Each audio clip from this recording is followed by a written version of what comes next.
Oh, that's cool, man. Thank you, brother. I'm We really were not taken live aback. that This is whole time. beautiful. We got to do it again. Oh, no, it is beautiful. I mean, listen, when people connect on any level, it's a good thing, right? Yes. Shall we roll the credits? Roll the credits. All right. Jim, wonderful, brother. Hey,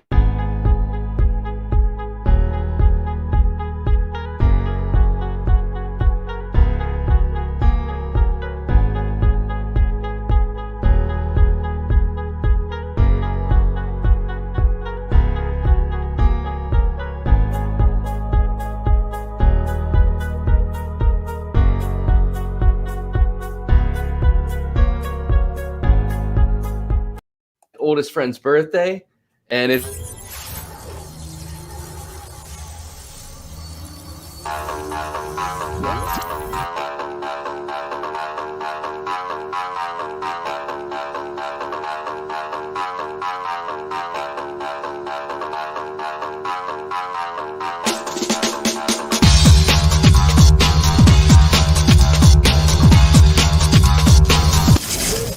I'm scarred for life, but I'm set for life, and I'm set for life, but I'm scarred for life, and I'm coming at you. I'm fucking crazy. I'm fucking psycho, fucking insane.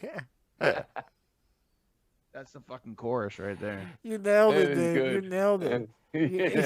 You nailed it. You visually transformed into fucking Joe Rogan. There, you dude. did. You fucking, Oh, Joe Rogan, yeah. yeah, okay. you did. You visually transformed That's into Joe Rogan. It was amazing. Hi.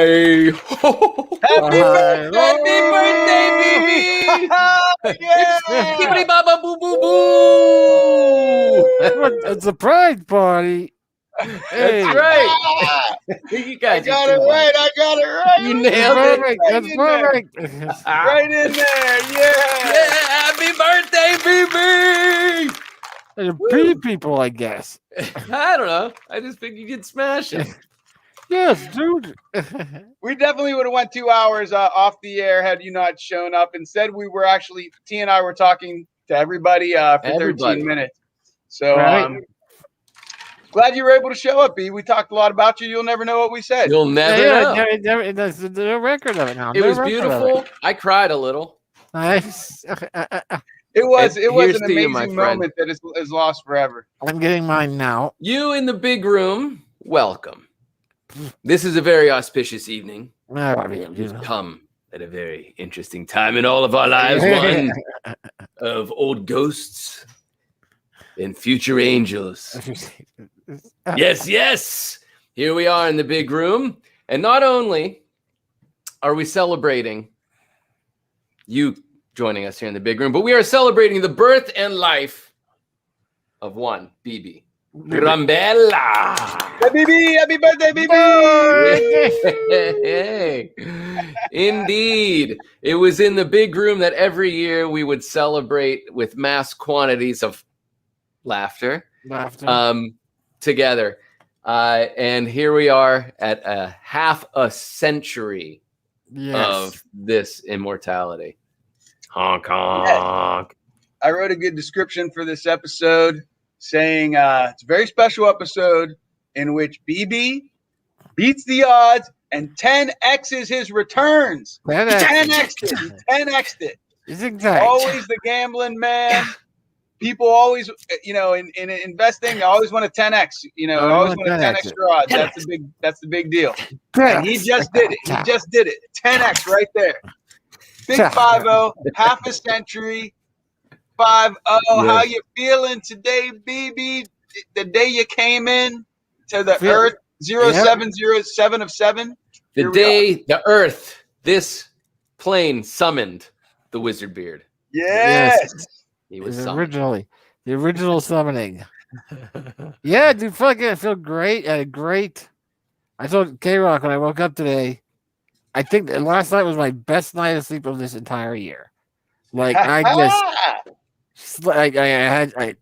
just relaxed all night last night. Just nice. I wound up watching the Avengers just because I wanted to. Nice. And then it turned out that Robert Downey Jr.'s dad died while I was watching the Avengers. Wow. How fucking crazy is that? Well, you got to take one Oh my to keep gosh. going. That's crazy. So Dude. you Yeah. killed Robert Downey Jr.'s father to stay Well, my alive. plan now is to watch the Avengers again next year on my birthday. Right. See And if see somebody who else else gets it. See if another Avengers cast member's father Mhm. dies. If so, then I'll have to email them and let them know. This is going to Hey, happen. This is what happened. I don't need to watch the Avengers next year on my birthday. If each of you pitch in $10,000 a year, Yes. and I would assume that they would think I would be crazy Right. until the third year. When if it happens again, I go, hey, I don't want to watch this movie. I just Tried to really warn love- him, Dolly. I really love it. I Tried to love warn this him. movie. I just love this movie. But I can watch it some other day. Just $10,000 a year from each cast member. That's it. That's all. I can stop watching on my birthday. That's it. Yeah. There ain't gonna be that many birthdays not left. though. Yeah.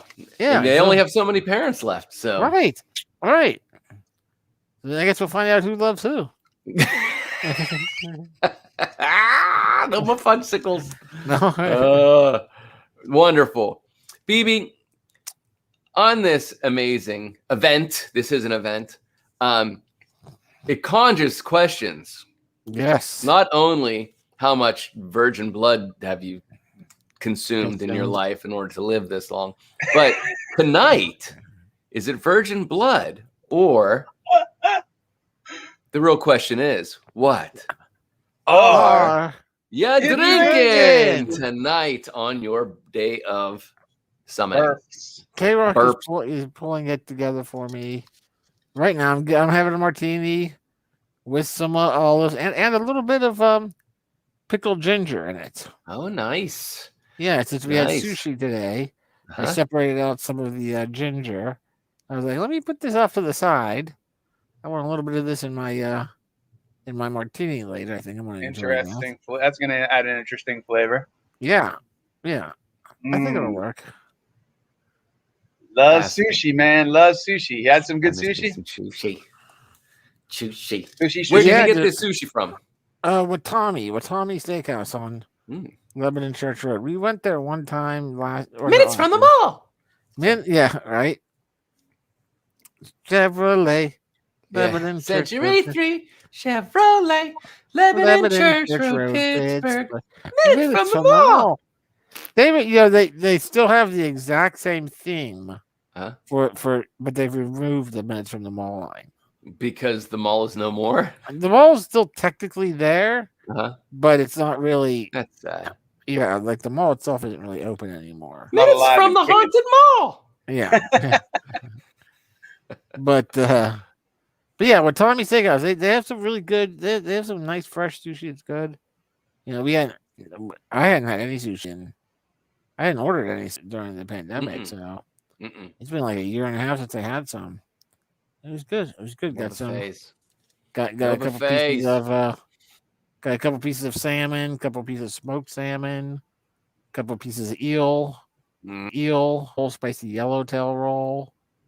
What else we get? Hino Day. The first time roll. I ever had sushi was with BB. Yeah, it was a BB's birthday. It was his birthday celebration. It might have been, yeah. It might have been. I don't know. I don't remember. Around there, maybe it was some kind of definite. Well, they were having. They were having a special. Yeah, they were having like a sushi night, where you had like one price and you'd pay it and kind of thing. Chinese New Year or. I think somehow, T, I think you went with them, and I didn't go in the first time, and I think I went the second time with you guys, and it was. First time, I mean, it would have been something we were celebrating, I think it was usually BB Rumble's birthday. We would go and get sushi. Yeah, that was with years. Your mom, but possibly. Boy, she knew how to with your whole family, really. Oh my God, that was so good. Yeah, I remember. It was good times. It was good times. They had some good third eye opening. Yeah. Oh yeah, when they had their sushi nights. They would have sushi nights at Hino Day where you'd pay whatever it was, like $45 or something, and then they just kept on bringing out sushi for you. Kept bringing it. Just kept bringing it. Just kept bringing it. And Then there was Fluke. Remember Fluke? Fluke. That was the odd one that blew my mind. I called it. Yep. That's what it is. That's what it is. All right. No, it's like, oh, I remember her. I mean, yeah, Fluke. It's lovely. It's a lovely flavor. But any Mafluke. Yes. Ad hoc. This is one heck of occasion. What are you drinking? Taste it. Thank you for asking. I was in the mood for a little bit of tequila. So okay. I'm doing the 9 degree, but I tried this by itself because it's a little sweeter and it has like this vanilla kind of overtone. Millie? Is it Millie or vanilla? It's well, it's a little bit of both, I think. But I don't really care for it, honestly. It's a little bit too sweet, and so I cut it with Cazadores. Cazadores is a good tequila. I'll tell you what, for the price, it's really good, and it's it's I don't know. I mean, it kind of reminds me of a mezcal. The flavor of this, it's but it's good, man. I really like it, and it makes really good. It's really good in if you want to make any type of margaritas. This is a good one because it's only like $20 a bottle. Oh, it's lovely. It's really a lovely bottle for $20 a bottle. Yep. Yeah, where this one was like $40 a bottle, and I don't like it. Don't even like it. There it is. You never know. Hey. A beauty. Cheers. Look at that. Oh, you got the onion up in there. Couple of onion. Oh yeah, that is a beauty martini. Good job. Sword. Well done. Hand to K-Rock, everybody. You can barely see the ginger floating around there. Oh, I see. Oh, I thought that was a goldfish. Yeah, it's a goldfish, but oh my god, that'd be awesome if there was a live goldfish in the martini. Wouldn't be live long. That would be crazy. I would try it. I bet. Look at that. That's beautiful. Look at that flujon. Right? I don't know. I like the frostiness on it too. Oh yeah. Well shaken. Okay. It's been frozen. Yes, it's still my goal. It's still my goal to eat something alive someday. It's a goal. So it's a goal that he wants. I think we might have just found it, bro. Oh my god. Well, you know, that brings me back to that fluke, by the way. A baby. Yeah, right. That fluke sushi. I've eaten things that are alive. Anyway. You already ate sushi. I mean, you're eating sushi. Would you do a live baby goldfish? And a K-Rock, everybody. I would do one of those live chopped up. It just got chopped up octopus. Oh, we're still moving. Yeah, we're still kind of squirming around stuff. There's a lot of danger in the suctions and that. Yeah, I would. I the way I chew shit though, man, I would get that in the corner of my mouth. I'd be chewing that shit. I was like, you ain't clinging to nothing on my throat, man. I'm gonna fucking. It wouldn't be your throat; it'd be your tongue. Yeah, that would be kind of hot though, right? I mean, it'd be hot. Fluke, fluke sushi. Fluke, eat some fluke, then put a live octopus in my mouth. Oh, dude, that's very. That's all across so many charts, right? Yes. Very exactly. Sticking in. What? So, hey T. Yeah, man. What are you drinking? What? I am drinking. What? What? Did something just come in? Where's it been summoned? Summons from the Bottled City. Bottle City. Yes. Yes, Genie. Hey. Happy birthday, BB Rumble. Yeah. Sing it. Genies can sing. Yeah, Genies can sing. I'm singing to you, BB. I'm singing Happy to birthday, you. baby. Happy birthday, BB. Yeah. Oh yeah, she's uni. Right. Wonderful. That's so good. How easy is it to change the text on that ad hoc? Because That's got to be the standard birthday thing now, right? Yeah, happy birthday. Just change it to. The trick is actually Genie's next. Yeah, well, you can see he's going to be right there for uni though. He's going to be right there for the uni. Oh yeah, right. It'll happen. It's going to happen. Ad hoc doesn't mean uni. Wow. Yeah. Not a mean one, but more like a happy or. He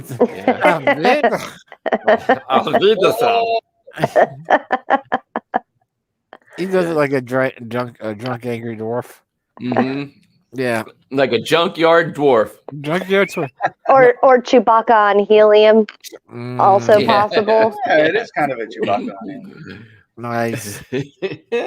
So T, we were about to say, ask you a question. Might as well ask Genie as well. What? Are we drinking? I am drinking for just to keep it on for two of us. I have a Straub Light. That is a Pennsylvania beer, right? Nice. And where's it from? New Alexandria. Where does it say? It says it on St. Mary's, PA. St. Mary's, St. Mary's, PA. It's a tiny little town. St. Mary's is so tiny. Mm-hmm. And it's all natural. Straub they use only natural ingredients. There's no preservatives. I'm not done though. Oh, sorry. She's mixing it up. There's more. Yeah. I'm also drinking for BB Rumble's birthday some scotch. The Thomascan.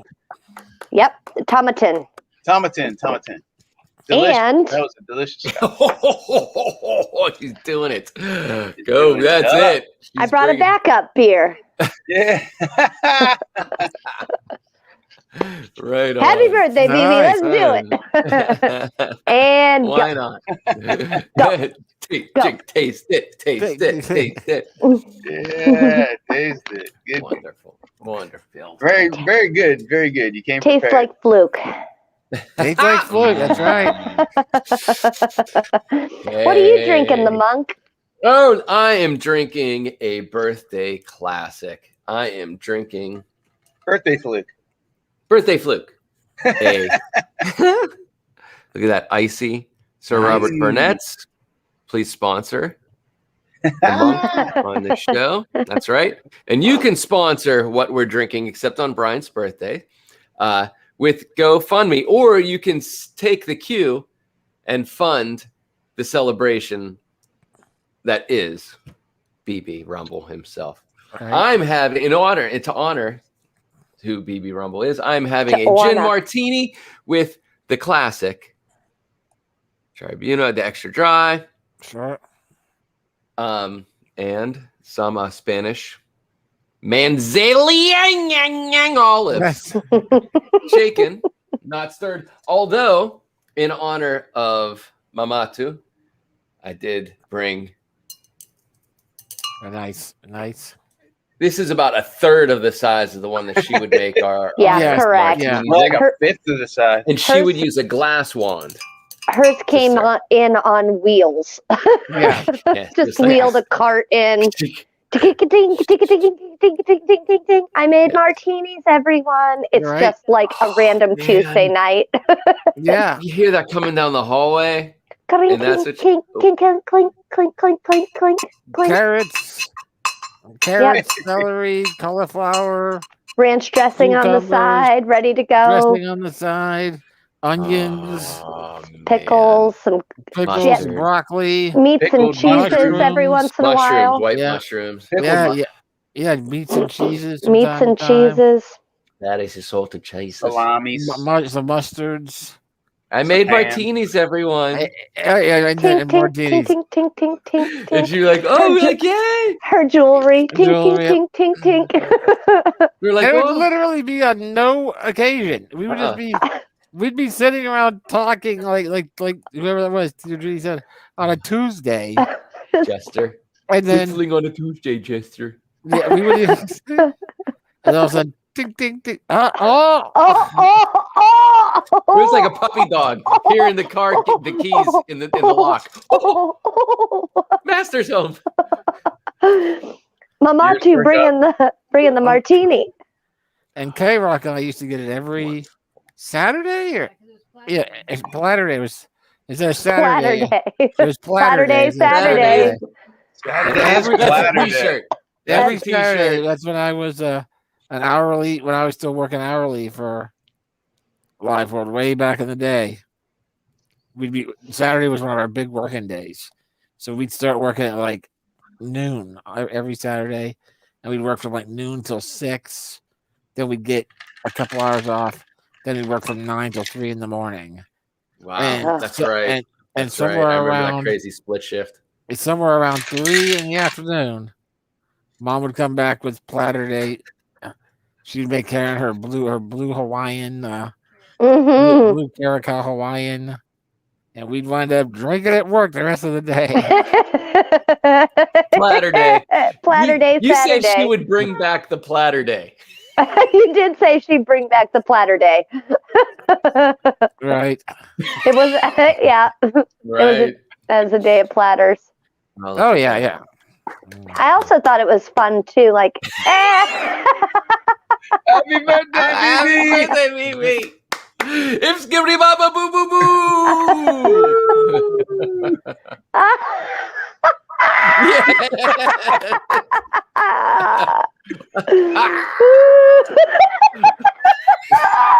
Wait.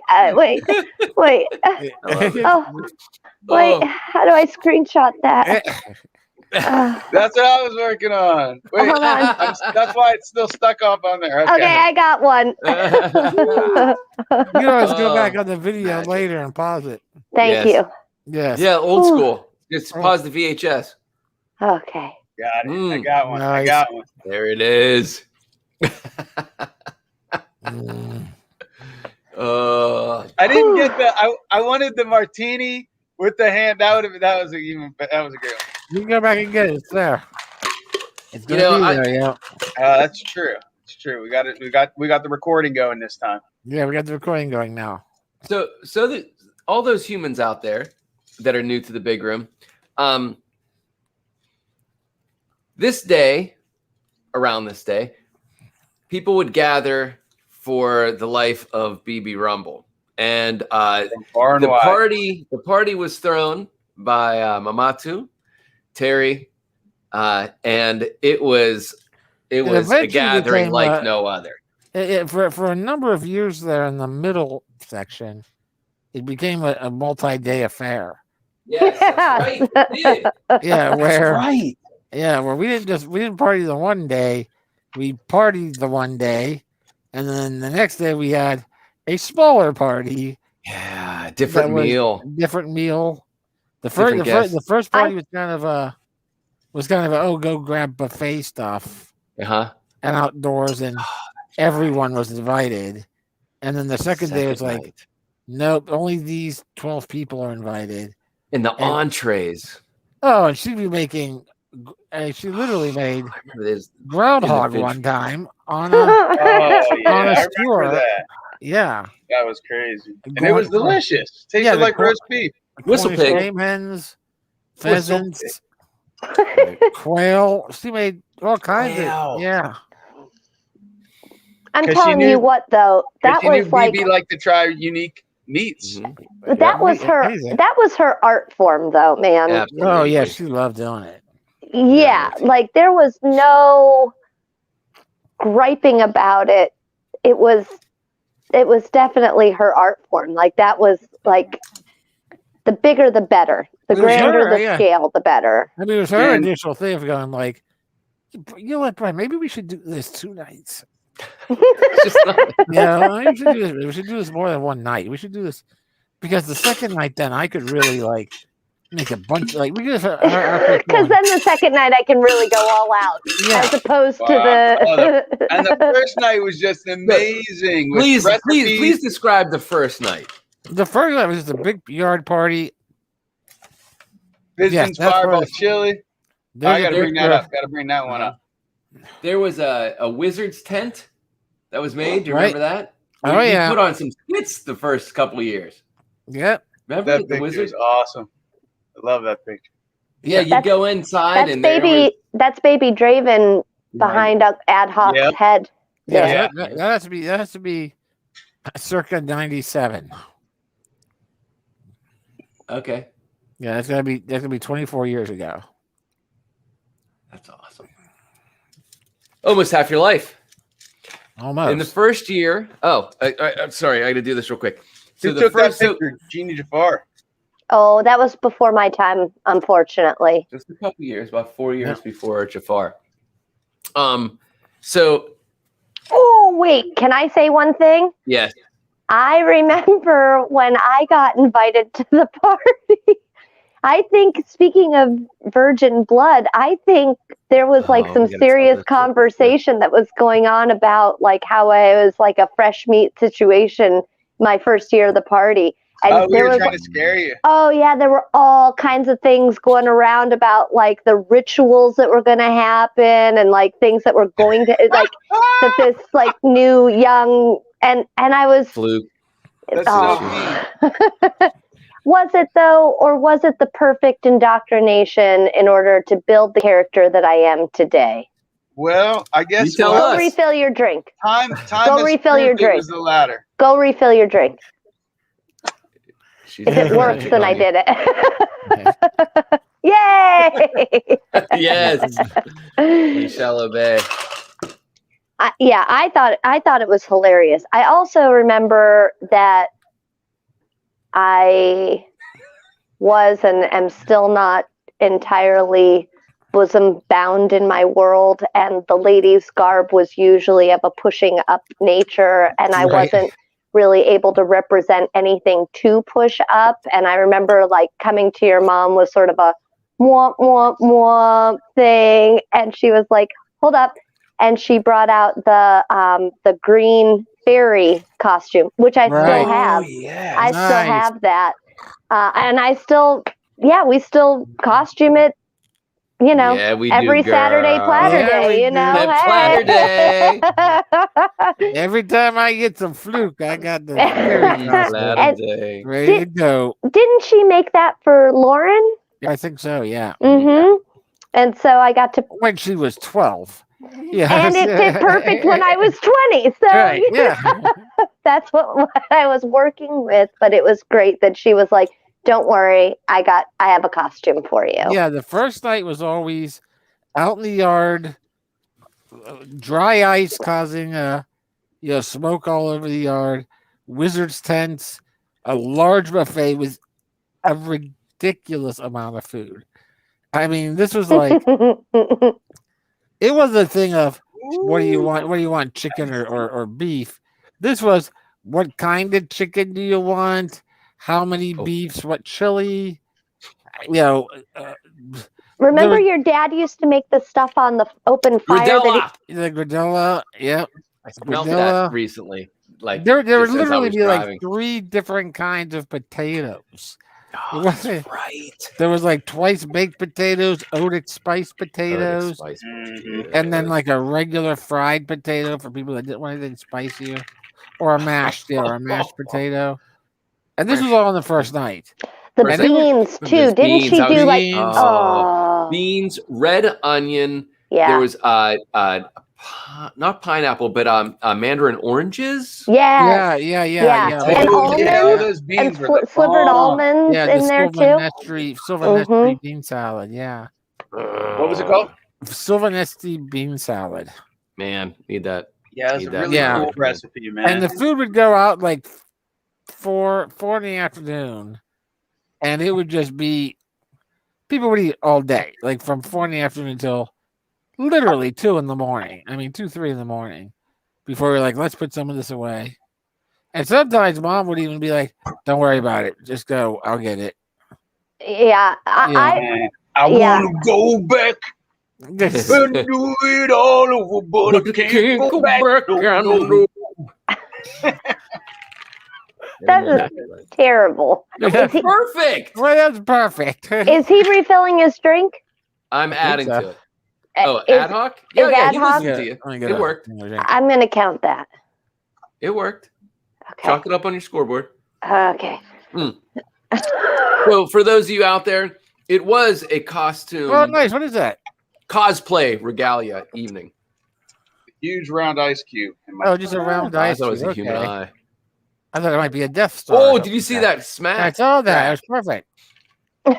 So so we were speaking of first times and cosplay costumes at your birthday party.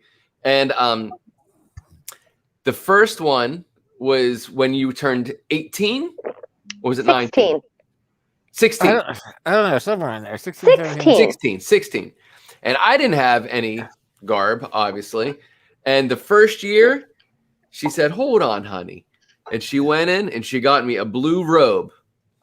This is not the blue robe, but I wear it in honor of the first gathering for BB Rumble's life. I don't know if that's when we did the play thing, or we did one that year. Yes. Then later it involved actual explosions. Yeah, there was actual explosions. There was actual pyrotechnics. Yeah, pyrotechnics.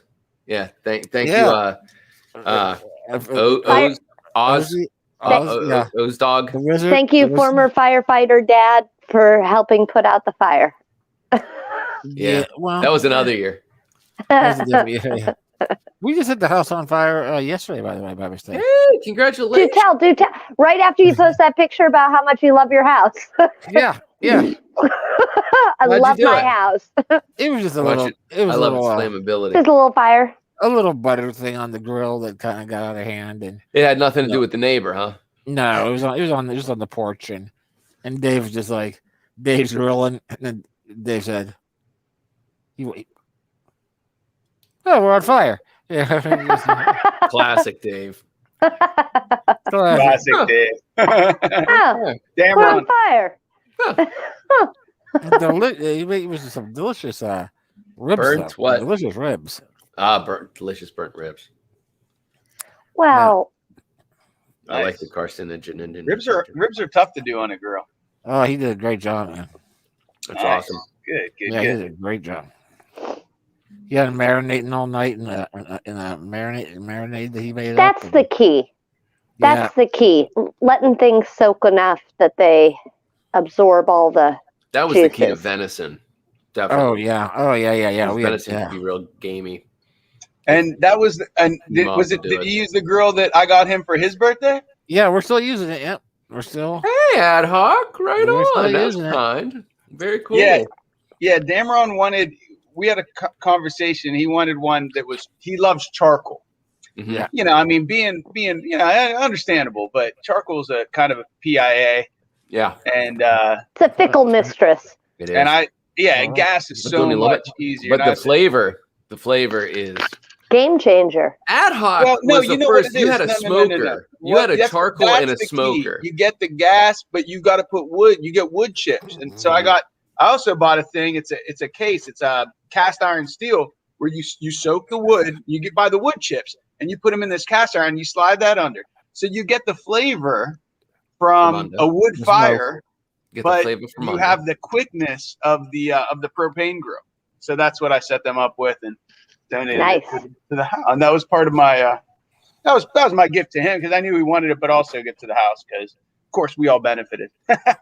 Oh yeah, I think we've used it a lot.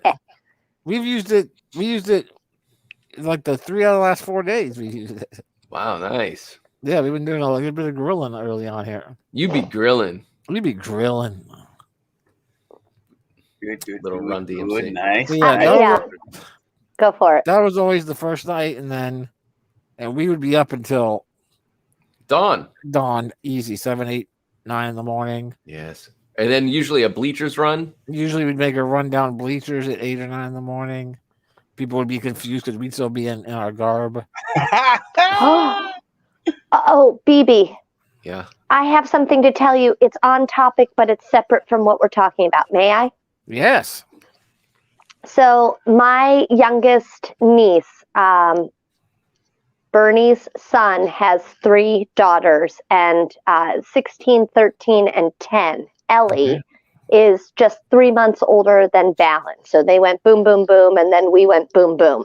Right. And blessedly, all of these children have grown up together. So even though they live in New York State, anytime they get together, the play that abounds. They'll spend an entire week at my mom and Bernie's house, but we'll get the kids together the entire time, either at our house or their house. And they just are like a room full of puppies. Like they're just constantly playing. And last summer we had them for a week. And this is when the older girls would have been 12 and 15, which is like borderline too old to play. And they were right in there with the dress up and the no, this is what we should do. And let's make a music video. And like so much fun. So this trip, it was just Ellie, the youngest. And right out of the gate, I asked if we could have her at our house. Like immediately wanted to have her. So she came and spent Saturday evening, all day Sunday and Sunday night. And then Monday we were all together as a family. And then the boys stayed at my mom's house and they spent like 2 more days together. My mom said they never grew weary of one another. It's just like constantly. So anyway, Saturday night, she has spent the night at our house before, but with her older sister. So I wasn't sure she was going to be comfortable by herself. Oh, she gets right in. Like she's immediately like. She was more herself than ever. Oh my God, she was. She was so herself. And she is so funny and like has a very dark sense of humor. Happy birthday, BB. Yay, happy birthday, BB. I got it. Yeah. There it is. It's all in the eyes. It's all in the eyes. I got it. Okay. So anyway, it's getting like it's an hour before they should be starting to head to bed. And I'm in the living room and they're all upstairs playing. And all of a sudden they all dunk, dunk, dunk, dunk, dunk, dunk, dunk, dunk, dunk. And they come up to me and they're all like, mom. And I'm like, yeah. They're like, we want to put on a haunted house in the attic. Nice. Oh my gosh. Well, and I said, all right. That's horrifying. It is horrifying. I said, do it tomorrow night so that you can plan it all out, get your costumes. And they're like, will you do makeup for us? And I'm like, yeah. So Ellie was a skeleton. Who were the 3 there on that picture? So that was Ellie. Ellie on that. Ellie, Fenn in the middle, and Balin on the right. Yeah, Ellie's in black, Fenn's in the middle, and then Balin's in blue. Okay. So Ellie is a skeleton priestess. Yes. Fenn is a ventriloquist doll. Oh no. Yo, yeah. I'll show you some video here. And Balin was a failed science experiment. And you can't see it because he's got his head down, but he had all kinds of veins coming up. I can kind of see spidery veins up on, and then like dark under. And I was I actually thanked them the next day because they said they thought that their makeup and costumes were amazing. Like they were so grateful for the makeup. And I was like, I did that with lipstick and eyeshadow. I was like, you guys used your imaginations and like made what I did happen. Watch this. Let's see if I can do this. You're there. Oh, I can't hear it. Hold on. Let me turn this up first. Okay. Say hi.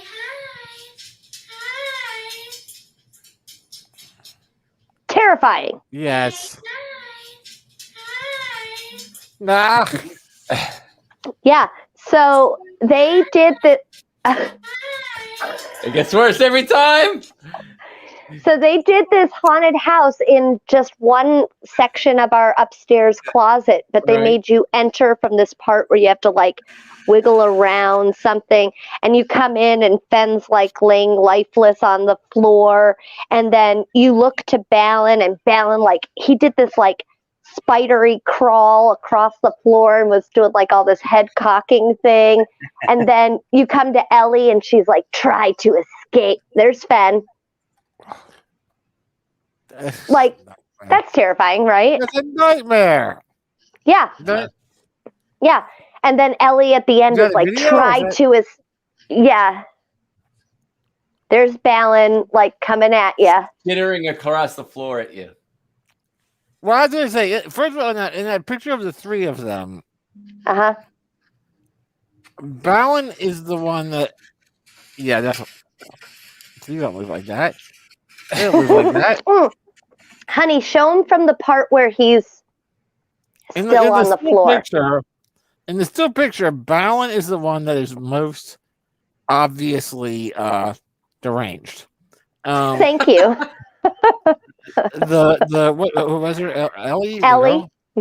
Ellie's the one that is a little bit the most terrifying because she's got a look in her eye in that first picture. Yeah, well, look at that one too. He's still selling it. He's still selling in that picture. Oops. See, look at her. That in those three, one on the left, that's possessed. Yep. The one on the right, pure evil. Deranged. And the one in the middle is not terrifying until you hear the story. Right. And Ellie did such a good job of acting. She was the one that had all the lines where she was like, try to escape if you dare. How about let's just watch it? Put it on the big screen. Are you ready? Screen. Yeah, you ready? Are you ready, though? Because it's scary, you guys. You might not sleep. I mean, this is your birthday. It could be your. And let me explain that they had Dada go through it, and he tried to film it, but it was so scary and dark that the camera wasn't picking it up, and my screams just. Yeah, at one point he was just clutching the phone to his chest. You know, it's like no good. Screaming. So then we went through it again, where I was shining a flashlight, and we just did it in silence. I was sedated. Right. Yeah. And I just dragged him through. Right. All right. Fun Ready? stuff. Ready? Here we go.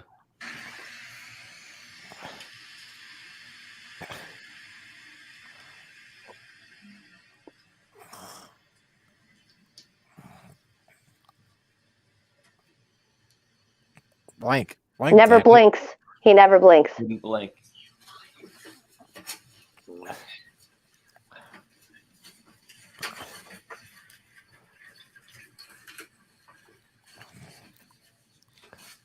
The blue wizard robe.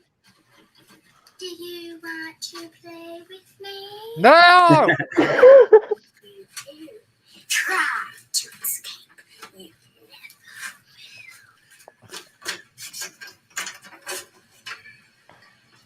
You Did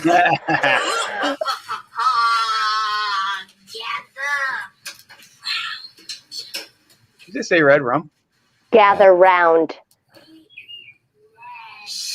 Flesh.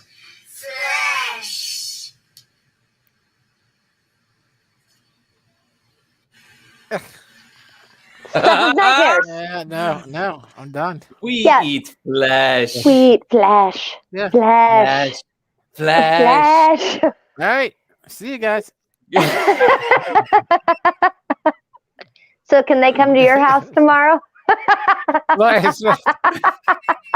They're cool, dude. It's cool. It's cool. Man. It's cool, feed man. 'em first. It's cool. Yeah, so like an 8-year-old and 2 10-year-olds came up with one of the most terrifying things I've ever seen in my life. And I was so proud of them. Like they fully immersed themselves in these characters and like costumes and makeup and lines and the whole 9 yards. And then I took them to go see fireworks, and the monk casually said, "You should go in costume." And all 3 of them were like, "Yeah!" And so I just loaded them up in the car and took them to some 4th of July fireworks in those costumes. And those creepers are on a lawn surrounded by children smaller than that. A special birthday summoning. Oh. Summons. Yes. The Rev. Oh, from across the pond and a haircut. A blessing from the Rev. Put him big screen so we can look at him. Look at There he is. Looking good, mate. Nice. What are Oh. you drinking? What are you drinking? It better be either vodka or ketchup. What? It's What? just water. Just water. Ketchup Or water. ketchup Just water. ketchup water. Tell me it's ketchup. Ketchup water, yeah.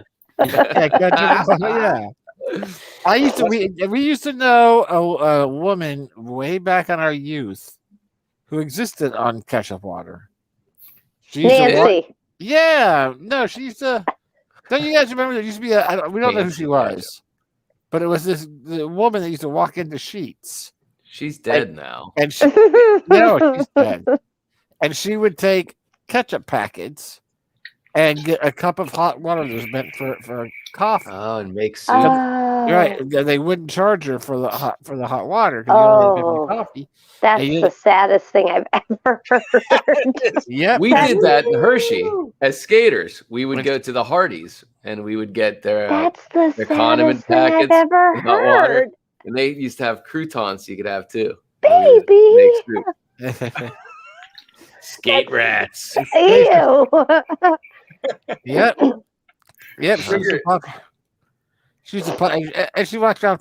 She was the old shopping cart lady that used to walk around downtown. Good for her. She owned her own shopping cart.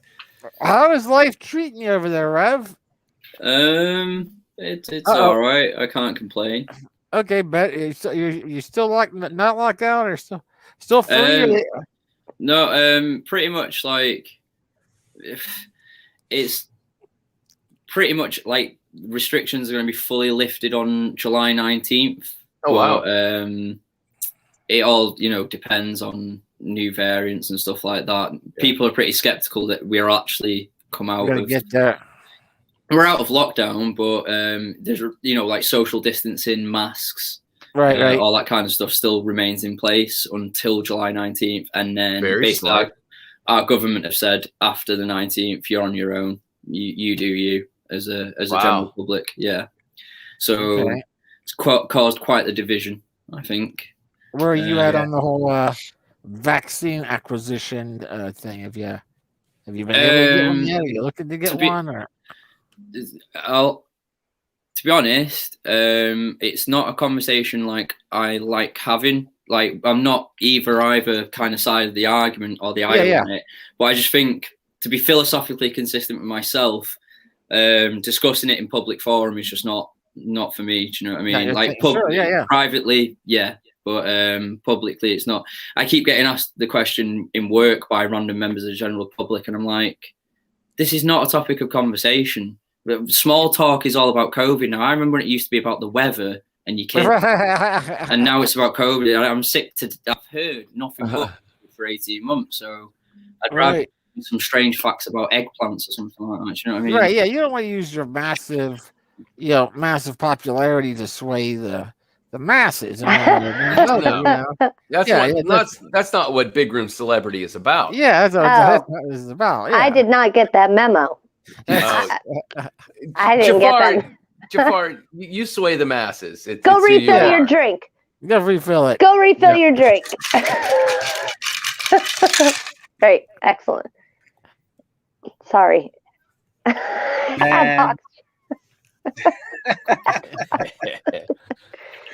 So yeah, man. So that's cool. You got a new tattoo. You got a Superman tattoo. Oh no, I've had that since I was that's been there for a long time. Nice. That's a nice new tattoo you got. I think I even commented.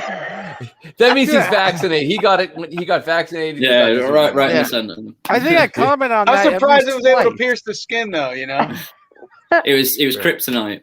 Yeah. Son of a gun, those bastards. Yeah, I think BB commented at least once.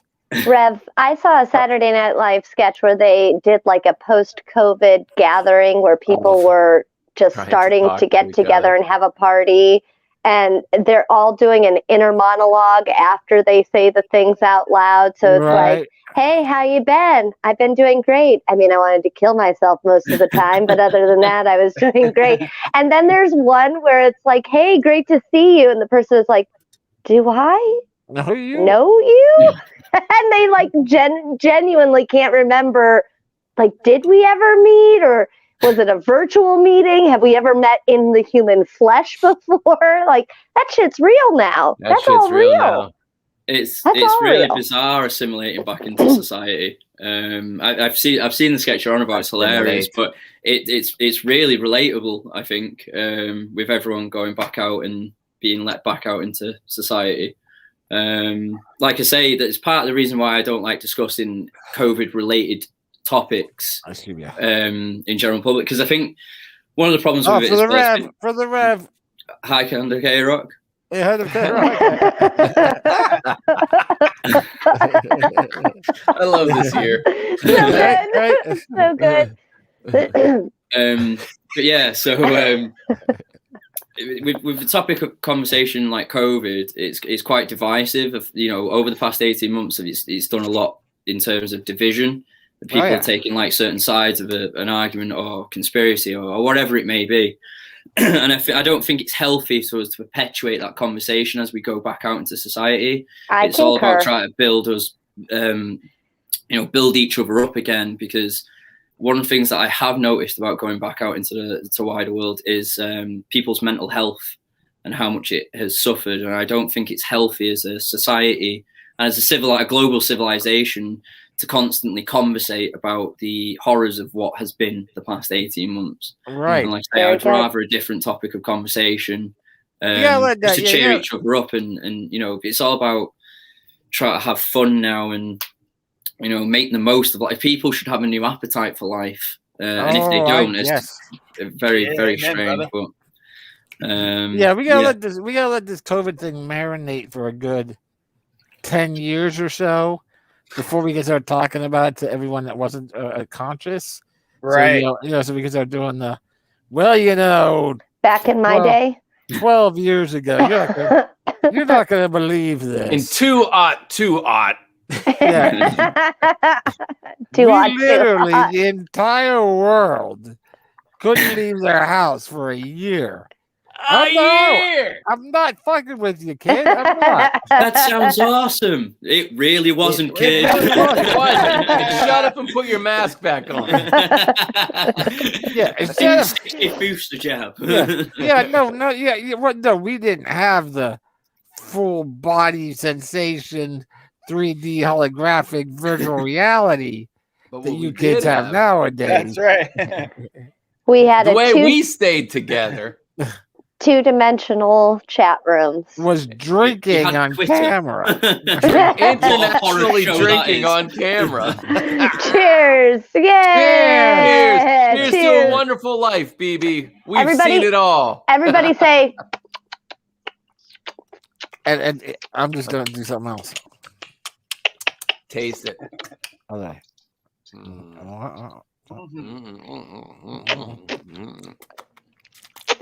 It got us through it, didn't it? It was one of the most divisive times, though. People talk about religions and politics dividing families, and Monk and I have two very different backgrounds in both politics and religion from our respective people that came before us, our respective planets. And all of that was very easily wound around and able to find gentle common grounds between things. It really wasn't, but that COVID thing and the last election, that was like some serious division. That was what I think where I felt my most mental health lowness was the reality of how divided it was and how hard it was and awkward it was, because I'm a people pleaser and I want to try and bring everyone together on the same page, and it was not easy, nay, near impossible most of the time. There was two sides to the same page. Yeah, I could only see one side though. That's right, the correct side. Apparently. So what do you got the day off tomorrow? How were you able to join us, Rev? Pleasure to see you. I've got quite a few days off. Managed to get tomorrow off because I don't know if you know. I've got off for BB's birthday. International BB Day. Not that I'd have known about it if it wasn't for Facebook. I'm so useless at dates and like historical events and stuff like that. Remember when stuff actually happens? Like, to me, last week blurs into just one like weird memory. Do you know what I mean? Like, I really struggle. One weird long lockdown. My entire life. Yeah, man. Well, the good news on that is it is a key to staying staying somewhat ageless, as you know, we're all approaching half a century here. BB is the first to turn it, but you know, we all stay relevant, man. You know, the brain doesn't know how old it is. It's just the body that's like, hey, man, you haven't practiced it skating for a while. You probably shouldn't try dropping in, you know, into this pool right now. 10 years after, you know, 20 years later, like, not a good idea. And the brain's like totally like, no, do it, man. I remember this. I got remember this. exactly how to do this. Jeannie Jafar will also tell you that you've got this if I'm around while you attempt it. No, you got it. Wait, let me get my camera. Hold on a minute. Let me film you getting this. I know you got this. That is the Jafar of the genie. Right. Well, On a you know, another thing, I just got an email just before the stream. You know, that Iron Riders challenge thing that was going on. Yeah. Okay, BB, tell the world about what Yeah, you're this is talking the about. Iron Riders challenge, which is you know, it's from Space and Time magazine, and they're doing this thing where each month they're having writers write a story. They have 7 days to write a story, and the story must encompass 7 days to create a world. to create a flash fiction that must encompass 4 elements that they give you that you don't know what they are before it starts. And this contest, everyone is based on votes, so it all depends on how many votes the thing gets. We got the results. I did not win the first month. Get out of here. He was robbed. Somebody else won the first month. But the editor of the magazine, Space and Time, Yes. I just got an email from her now. Yes. Asked Now? me, yeah, like literally like 10 minutes ago. Okay. Asked me if on the 14th, if I could join a stream to read my story because she loved it. Yay! That's the win. Yeah. That is the win. Yeah, it's not the got it. common clay populist vote. It is Angela, those Angela, who know right and have a discerning Yeah. talent. Wow. Yeah, Yes, congratulations. Happy Happy birthday, motherfucking BB. birthday! So I'll definitely get a Yes. recording of that and share it to everyone. Nice. But yeah, so that's happening. Make sure they are consenting Man, that's so cool. in the Yes, that's recording. cool. I'm just saying. Oh yeah. Not like you remember. No. That was What? that was a dark week. What? Oh, lawyers, you know. Lawyers and Hey, they you were young. they call themselves advocates. And whatever. Bri, did you, BB, did you read Andy Weir's The Martian? Or did Yeah. you see the I movie? saw the movie and I have the Kindle book, but I haven't read it yet. I've read Andy Dick's The Tard Son. Terrible. Terrible. I was Totally offended. Totally different. I was totally offended. So I saw the movie and then I listened to the book, and it's a really good book. Like, it goes into a heck of a lot more detail of all this stuff, but it is also like kind of like word mush when he starts working all of the calculations, and he does. He works out like all the calculations. So I'm reading a new one, or I'm listening to a new one from him called Project Hail Mary. Okay. And it is so good. It's got a lot of comedy. It's got a lot of heart. It deals with also sort of a last man standing scenario, a survival scenario. But it is really, really good, and I recommend. Little plug here for that. Coach, you should listen to it. Go fund me. Yes. Yeah. But somebody. Somebody, go fund me. I got it. Oh, you go. There it is. Plug.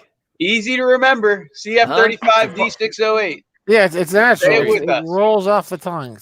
Rolls off the tongue. CF 35 D 608. 608. What does that mean to you? It's virtually impossible to forget. A lot of curse words. Right. From me, so somebody else do it. Without making the letters represent curse words. Call for 35 days, 608. Zeta's great. What about I'll come up with something for that. Yes, you will. I will. I believe in this. He's a writer, everybody. What Go about- vote? Crisp Fluke? Congratulations. Ooh, Chris Luke. Wait. Everyone shut up. I want to hear what she does with this. Sorry. I just. Sorry. The Fluke will Everyone, not die. shut up. Crisp You weren't a. Fluke. That can we give it? Just get that on repeat. Yes. Just her saying crisp. Fluke. That's wonderful. Just like that. Rev, like- I think you missed that part of the story. We were referring to sushi. Rev, have you? What's your stand on sushi? Do you like it? Do you hate it? Yeah, I love sushi restaurants. Have you had Fluke? Have you had Fluke sushi? Not familiar with it, no. Okay. Mhm. When you try it, I'm gonna get a beer bottle opener. I'll be right back. sure, Okay. go ahead. Okay, now we can talk filthy. when you try Fluke, Yes. let me know when you try Fluke. Right. Because T tried it, Mm-hmm. and I tried it, and then T was like, "Hey," Does this remind you and I of was like, and we were like, "Yep." And it oral was- pleasures? the flavor is Very oddly similar. culinary culiningula. More than oysters? Oh my god! Oh, Yes, no, totally. Oysters Half has shell? the look. Oysters has the look. Fluke has the flavor. That's the quote. Right there. Oyster Oysters has the look, the Fluke look, the has look. the flavor. Oyster And has this the look. this is Oh. available at any sushi place I can go to. Or I'm not I haven't sure. seen Specific it. I hope so. Yeah, All I right, wait, haven't- everybody, she's back. Hold up. Shh. Hey guys, have a beer. Welcome back. Hey, We weren't talking about anything weird. So the T-shirt that we're gonna print, Jafar, was Saturday Platter Day. Saturday No. Platter Day. That's T-shirt number 1. Okay. Second one is Oysters has the look. Fluke has the flavor. Ooh. Yeah, Yeah, you have to do that. you have. Yes, we have to do this. But our He's kids so are going to supportive. ask questions, lots of and then I'm corrections. going to point them in your direction. So be it. So be it. Generations of wonderful lovers being birthed. I'll just get them some Fluke to try and just go. Listen, boys, Heads up. I'm just giving you a heads up. Heads up. So you're not caught off guard. If anything, when you find yourself, and if you do, if you decide to go down that route and not some other flavor, Down that Okay. route.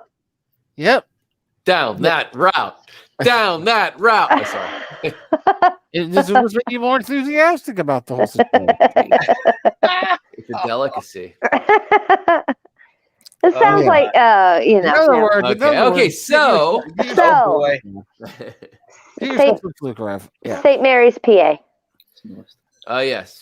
Cheers Yes, to indeed. St. Mary's, man. I'm buying Man, some of that St. just Mary's to is support one St. of Mary's, the- PA. St. It's only like Mary's is 15 minutes also- outside of Johnstown. Yeah, no, it's further than that. 50 days. I'm looking it up. BB. Yeah. No. Yeah, no, it's Half an further. hour. No, you're 30 minutes, thinking maybe? St. Mary's, the church. The that had church, which is in Cambria Ferris City. wheel. That's in the different. West St. End. Mary's is about an hour and a half away from Johnstown. it's next you're door to thinking- us. Would be my Saint- guess.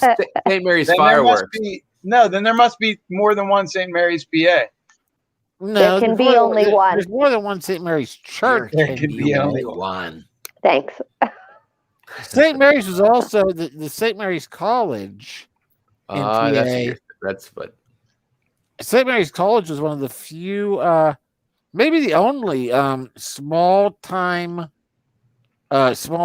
colleges from That PA allowed cannibalism. that made the NCAA basketball tournament years ago. Really? Yeah, it was a big. I remember I watched the game and Oh man. Okay, so this St. Mary's, is that you're talking about is 2 hours and 19 minutes from Johnstown. yeah, there you go. It's up by Butler, I Jeez. think, right? It's like it's closer to Butler. We were just in Butler. I We think. were. Butler. Butler.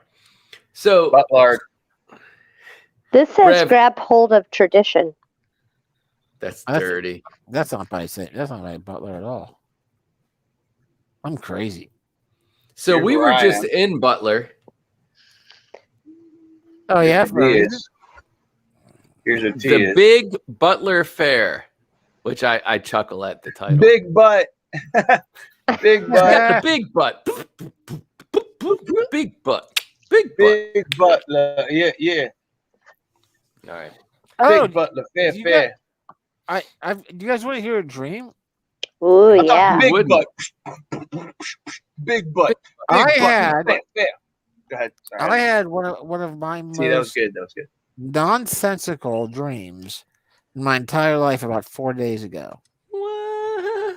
And you had some crazy dreams. Yeah, but they always made sensical to him. Yeah, Hold on There now. was Hold on. time You, I you made. have to wait. Okay, I'll you wait. you gotta wait. Oh You wait. gotta wait. I'll wait. You gotta wait. What? K-Rock, he's making me wait. I need a drink. I saw a white dove today flying. I was driving on a windy road, and all of a sudden there was a white pigeon Right? to my left, and I was like, "That is like a pure white bird. What the hell is that?" And then it flew on the curves of the road that I was on, right in front of my vehicle, like just right in front of me. And then I dropped into a truck. It dropped right in front of me, and I creamed it, and that's how I knew what it was, because it hit my windshield, and I was like, Nice. Are you serious? No. "No, I'm not serious." I drove over like a little bridge type thing, and it landed on the bridge, and there was nobody behind me, so I stopped and took a look at it, and then I got I back don't know if to. it's unusual where everyone else lives, but we have like an actual hummingbird here now. Nice. Yeah, like actually it hovers around. They're Up, down, loud. Up, down, left, right. They're loud. Yeah, And- they're crazy, man. My mom has them in droves at her house, and when you sit on her front porch, like 4 or 5 of them will be at a feeder at once. Hummingbirds. Yeah, and your first thought is like, "Oh, look how lovely, hummingbirds," and then like, and then they start like the males will fight, like sword fight with their beaks. Yeah, like It's terrifying. I'm like, Yeah. I'm gonna get an eye poked out here. All right. Did I miss the dream? I'm guessing. No, yeah, no. we told him. He told us all about Me it. that Rick and damn, Morty a lot of episode hummingbirds, wasn't it? with the squirrels. Oh, great, Morty! You pissed off the squirrels. Now we got to get to another dimension. Don't fuck with the squirrels, Morty. That's a great job, Marty. Way to go, Marty. Way to go. Don't fuck with the squirrels. Don't fuck with the squirrels, Morty. Wait. What do you think was going to happen, Morty? What did you think? Rick wants to, Morty wants to yeah. commune with the animals, so Rick makes him a device where he can hear what the animals are thinking. And he walks out the house and he looks. He has these like little radar ears around his head, and it's a headset. And he looks at the hummingbird, and it's like the hummingbird's like up, down, left, right, fly fast. And that was the thought of the hummingbird. And then he sees something else, and it's super simple. And then he sees the squirrels, and they're like plotting world domination. No, when they see the squirrel, the one squirrel's like, yeah. So anyway, should we wait a second? Is that human looking at us? Yeah, I think that human's looking at us. We got to keep an eye on that human. And we're like, oh, just He starts walking away. Just stay cool, walk away. Where's that human going? Keep an eye on him. And then he has like hundreds of. But no, the dream, odd dream. Brian's Okay. odd dream. First of all, no one dies, That's odd. and no one That gets is raped. odd. Yeah, no one gets raped. So crazy. Double odd. What's Crazy. the point of telling this then? Boring. So first of all, the main players in the dream are myself, Yes. the monk, Ad Hoc, Hey. Art, Hand of K-Rock, Wow. Dameron, Okay. Karen, the Hand of K-Rock's mom, Uh-huh. my father, Wow. Okay. both my sisters, Oh, wow. Okay. Bruce Willis. Big cast. This is a big cast. Yeah. That was a twitch, just like 6 pence. Bruce Willis. You almost killed the rev on that one. Well, this is where the guest stars going. Bruce Willis, Steve Martin. Oh, Wow. Eddie Hold on, Murphy. I gotta say, if you know BB Were you Rumble's hosting dad, SNL? Bruce Willis isn't that much of a stretch. Right? Steve Martin. Eddie Murphy. Oh wow. okay. And Rick Moranis. So it's Oh. a comedy. Oh yeah, a lot of No, Second it's just City, a lot of Saturday Night First Live. of all, Bruce Willis, Eddie Murphy, Steve Martin, and Rick Moranis have no speaking lines. They just- Excellent. Lord. Excellent. Perfect. They're That's scene how stealers. I picture it too. so the entire our friend Adrian Uh-huh. is in it. And, Adrian Belew. yes. And so in it, we're in some gigantic. It looks like maybe a convention center. I don't know. It's like there's a very large space, and my father and both sisters are off on this little side alcove that very much reminds me of the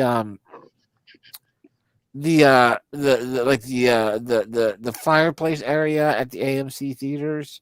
Yes. I know where you're at.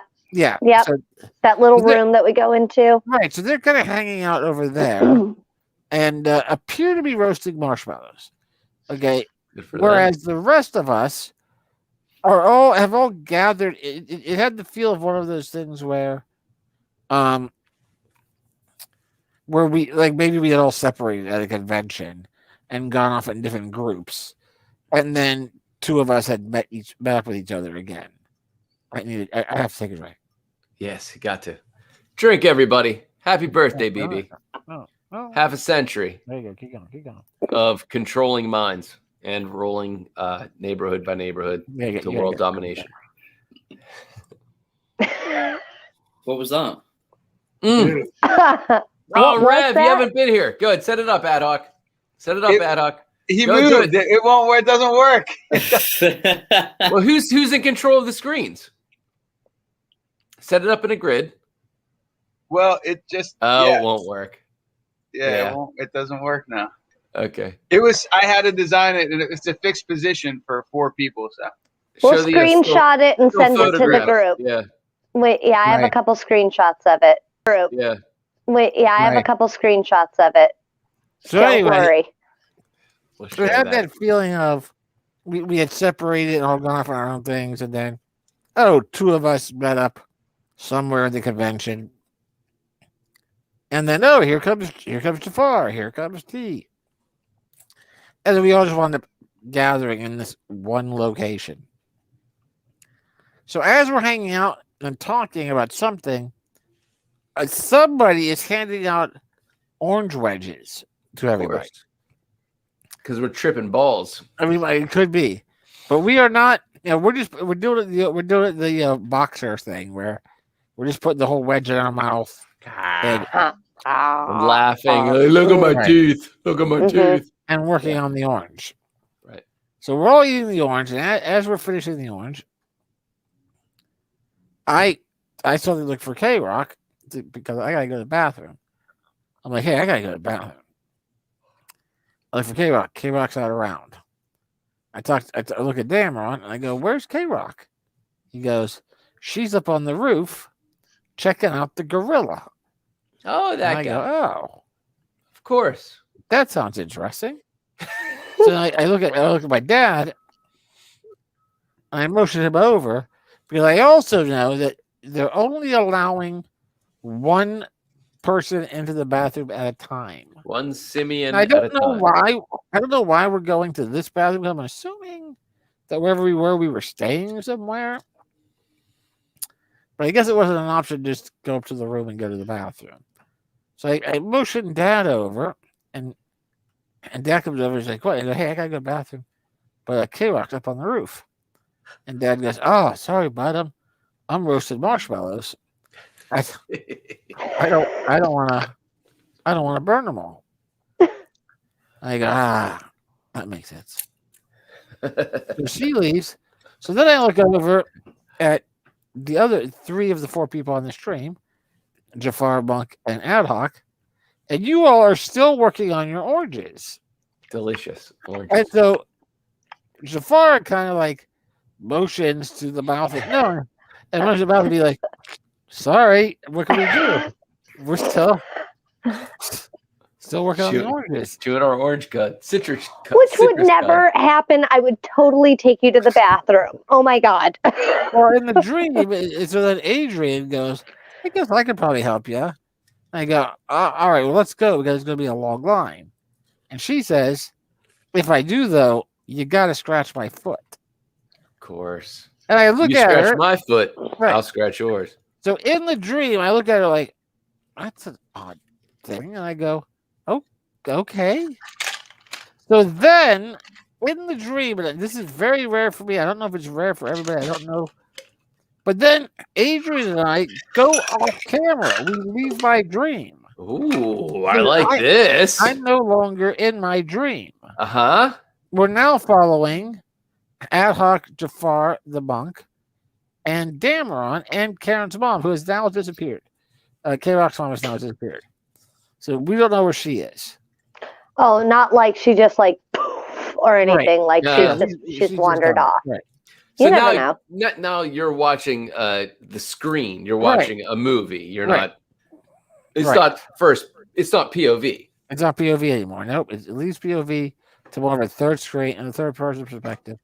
This is and Dameron says, well, hey, why don't we go up to the roof and fight K-Rock? And Ad Hoc is Ad Hoc and Jafar have both finished their oranges. The monk, he seems to be struggling. Struggle. It's a true story. That's a true story. Monk struggles. And it's still just at bullshit stuff like chewing. The other like quantum shit, I'm fine. Nails it. Nails it every time. Chewing oranges, fuck me. Fuck me. I'm done for at least an hour. It's a struggle. It's a struggle. So Jafar Human goes, shit's a struggle. Jafar goes, yeah, let's go. And Ad Hoc's exact line is, I don't know. I've been having a hankering for some marshmallows. Hankering. That's exactly what he would say. It's true. But I don't That is his line. And he said, but I don't like when they're roasted. You just want a raw marshmallow. He just wants a raw raw and marshmallow. like a gooey, like a gooey, sticky scenario. Yeah. All right. I'm actually quite particular about my marshmallows in real life. Of course he is. Of course he is. So maybe it wasn't a dream. Keep going. Maybe it wasn't. So Damon's like, well, I'm sure that they haven't roasted all the marshmallows. And Ad Hoc goes, all right. And then he goes walking away. So then we follow Jafar, Monk, and Dameron on their way to the roof. And with no explanation in the dream whatsoever, the dream makes it a point to show that they walk by the elevators and go to the stairs. There's nothing on the elevator indicating that they're out of service. Cardio. Right. It's got to be something like that. Steps. And so you guys start going up the stairs. Then there's a very dreamy moment where it's one of those things where in the dream it seems like this has taken forever, but it also happens very quick. You know, like the next thing I know, you guys are coming out on the roof. But it seems there's a feeling of, oh man, that took a long time. Mm-hmm. You come out on the roof, and there's no way this is the roof of any building in existence because there's an entire carnival up on the roof. To the point where there are cars parked up there. Oh, wow, nice. Mm-hmm. Yeah, that people are using to drive around the roof to get to different things. At this point, the camera leaves the three of you and goes through a sweeping Highlander style montage of the carnival. Shows, oh, there's a Ferris wheel. Yep, there's Who Wants to Ride Forever. Are you crying? Who wants to ride forever? there's a Ferris wheel. When the festival was Okay. died. Okay. Okay. There's a carousel. There's cotton candy machines. There's all kinds of, there's a family, a woman at the point, but there's a family hitting a bell with a big hammer. Test a straight ding ding. That's the sound of a bell going on. And it goes all the way around to the gorilla location. Is there a gorilla? Back to the gorilla, which is not God. a gorilla at a carnival in a cage or a tent.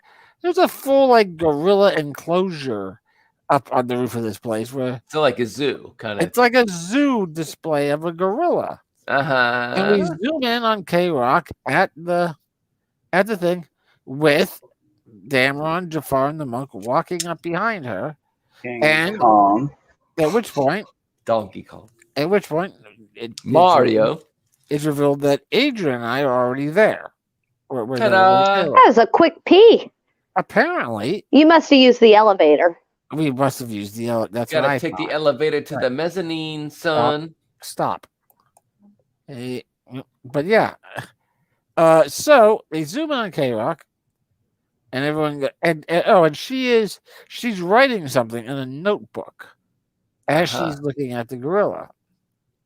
And someone says, "What's the gorilla's name?" And K-Rock says, "Stan." And Jafar says, and here's where it gets weird. What's my line? No, Jafar just says, I wonder why they called him Stan. I do wonder that. And K-Rock's response is, well, Stan the man. At which point everyone seems to go, of course. I have these moments in my life. So now, at that everyone point, goes, While he struggles to eat an orange. and What? of that, at that point, the camera then makes it clear T is still working on the orange. Yeah. Delicious citrus. He does take his sweet time eating things. What was that? Fluke. I don't remember that. Yeah, someone asked Steve if he's ever going to finish that. I don't think he was. This is all very real life, by the way. Yeah, so where does it get weird? Yeah, so far so good. Go ahead. And also, besides the weird POV, all of the guest stars that I mentioned happened. Olive, right?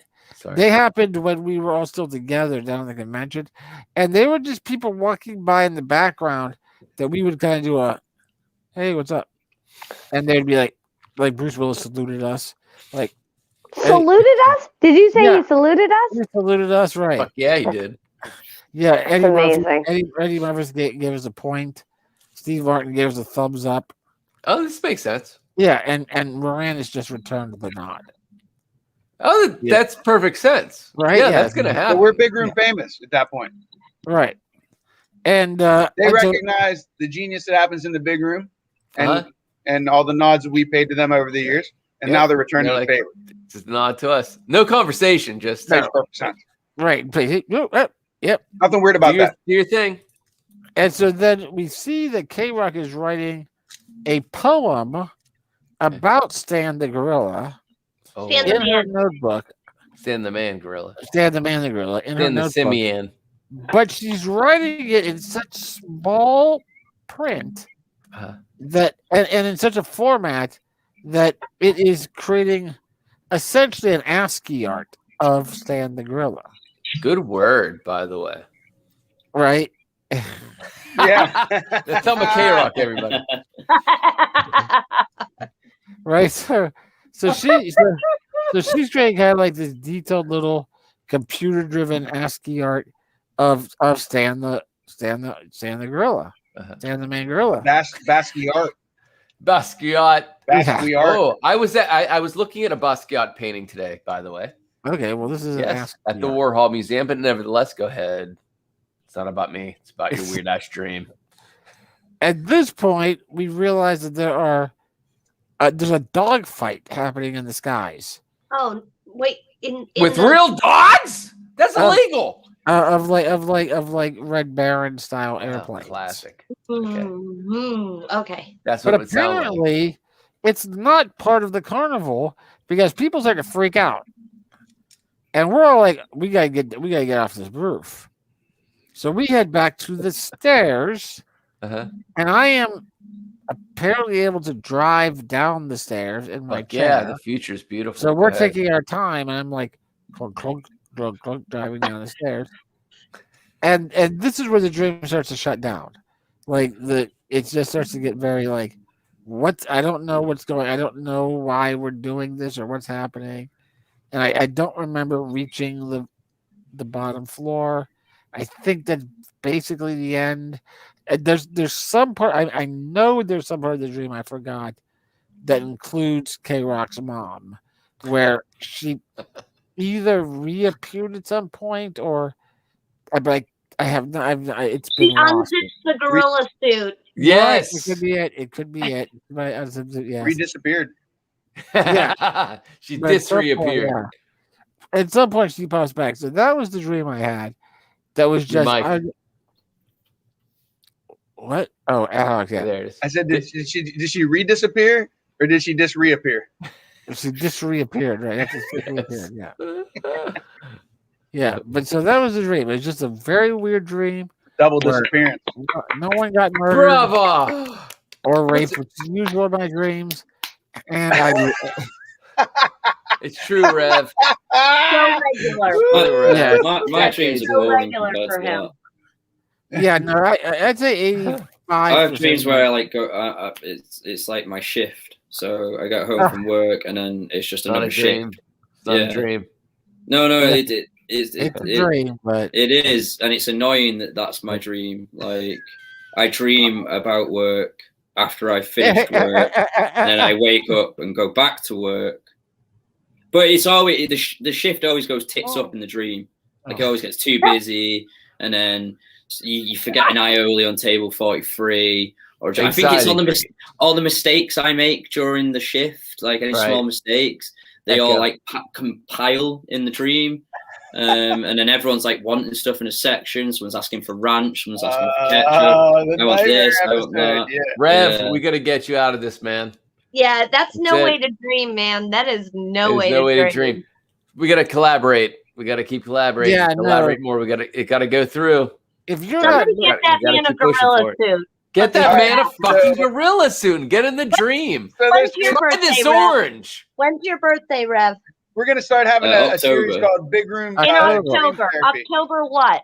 24th. All right. Okay. All right. All right. I think. All right. We can all chip in on some international postage, right? Get that man a gorilla suit. Get that man a fucking gorilla and a box of oranges. But it's only a fluke. Only the peels, so he can just the stick peels them in his mouth. And a bunch of fluke and some Japanime porn. What? Yeah. Wait, what? I'm sorry, what? What? I'm sorry. It all goes back to Hino Day. It's all Hino Day. It's all Hino sushi Day. I've been watching a lot of Japanese porn. Japanese, Cowboy Bebop. Cowboy Bebop. Yeah, I've been watching that yet. this week. I've watched for the first time. I've never seen it. It's really really? Good. It's never very good. seen it. I've heard about it so many times over the decades, and man, it stands up. It was produced in 1998, and it stands the test of time. It's great. It's very. It reminds me so much of Firefly. Sure. Oh yeah. And then it's that cowboy genre in space, and it's like, oh my god, this is obviously where Firefly got its influence. Yeah. Rev, I'm totally gonna appropriate maybe tits up. It all goes tits up. I really am probably gonna start using that in my. Bring that to it's gonna come to America through Gina Jafar via you. Yeah. I was this working phrase, on my when you hear it, I was all the celebs data into a spreadsheet, and then the whole thing went tits up, and I lost it all. Yeah, when you hear celebs starting to use that in like TV shows and shit, everybody just know it started right here. Thanks to the Rev. Thank you, Rev. And then Gina Jafar just appropriated it. It went through her salon, and next thing you know, it's everywhere. It's And the everywhere. monk's pointing at his yeah. name for some You want to reason. go fund that? Go fund me for tits up. That's right. That's right. Yeah, you can choose what Jafar is drinking every time she says the phrase Tits "tits up, up." everyone. That's what you should, instead of cheers, there's how you introduce it. Instead of Right. cheers, it's I Tits have up, everyone. take that. ownership and change it. I Yeah. actually have said that. That there's that's got a positive spin for the ladies in America, which is sort of a buck up situation where you like when chicks are getting all like, you look at them and you go, "Tits up, ladies," and everybody throws their shoulders up, and it's sort of like a, get in there and do Pride, it. get in there. Tits up. Tits up, What's the ladies. male equivalent? There it is. No one says like dicks up, do they? Like in that kind of. No, they really It's don't. just, They're already doing Well, that. on their I've been own, so around- nobody else I've can been say around anything about folks it. Dicks down, maybe. Yeah, No. put your dicks No. down, boys. It's like calm down, calm down. Dicks down. Yeah. Control yourself. Dicks down. Yeah, Yeah, Put your dicks down. dicks down, boys. Tits up, lower the, ladies. the Do this. machismo. That works. Lower Yeah, the that's good. machismo. Well, yeah, Tits they down. in Zombieland like they had a nut up or shut up, right? That Mhm, was mhm, mhm. that was a nut up or shut up. So Nut up or shut up. Boy, we're swearing a lot on this stream. I don't know. it's Fuck not really yeah. swearing. It's just for It's yeah, I guess language. it's right. It's just language. Linguistic. It's anatomy Poetry. linguistics. Right? Linguistical anatomy poetry. Yes. Fluke. Flute. Crisp flu. I really want Coming some back to fluke that. now. I've heard a lot of it, and I pretty much I've read between the lines of what this fluke may Yeah. be like. You're between the gonna lines. love it. Jafar, say Chris Fluke, please. Crisp fluke. Nice. That's Recording that. That's AMSR right there. Anatomical, linguistic, cunnilingus. We have to get Boom, boom. to there's gonna be back-to-back clips of just crisp fluke. That's it. Just 4 seconds. That's it. No other context to it. Watch our audience Boy, I'll skyrocket. tell you what. If that gets posted to We've hit the Facebook- Twitch market. My friend Right. suggested I do one of them bikini street before it became popularized. You noticed that on the front page of Twitch there was a lot of like bikini streams, like in a I know jacuzzi kind of thing. Okay. Okay. Would you And- put on a bikini to do this? Fuck In a jacuzzi. no. Oh, because Oh. we will send you one of those as well with the gorilla suit. if you want. A grill suit and a bikini. Yeah, you That can might wear be- one we on top Gorilla of the wearing a other. bikini. The thing was, I was like, oh, I can't see it. Take it like the idea of trying to change the juxtaposition so it's a male in a jacuzzi with a bikini on and try to Funny. amass Good. viewers and whatnot.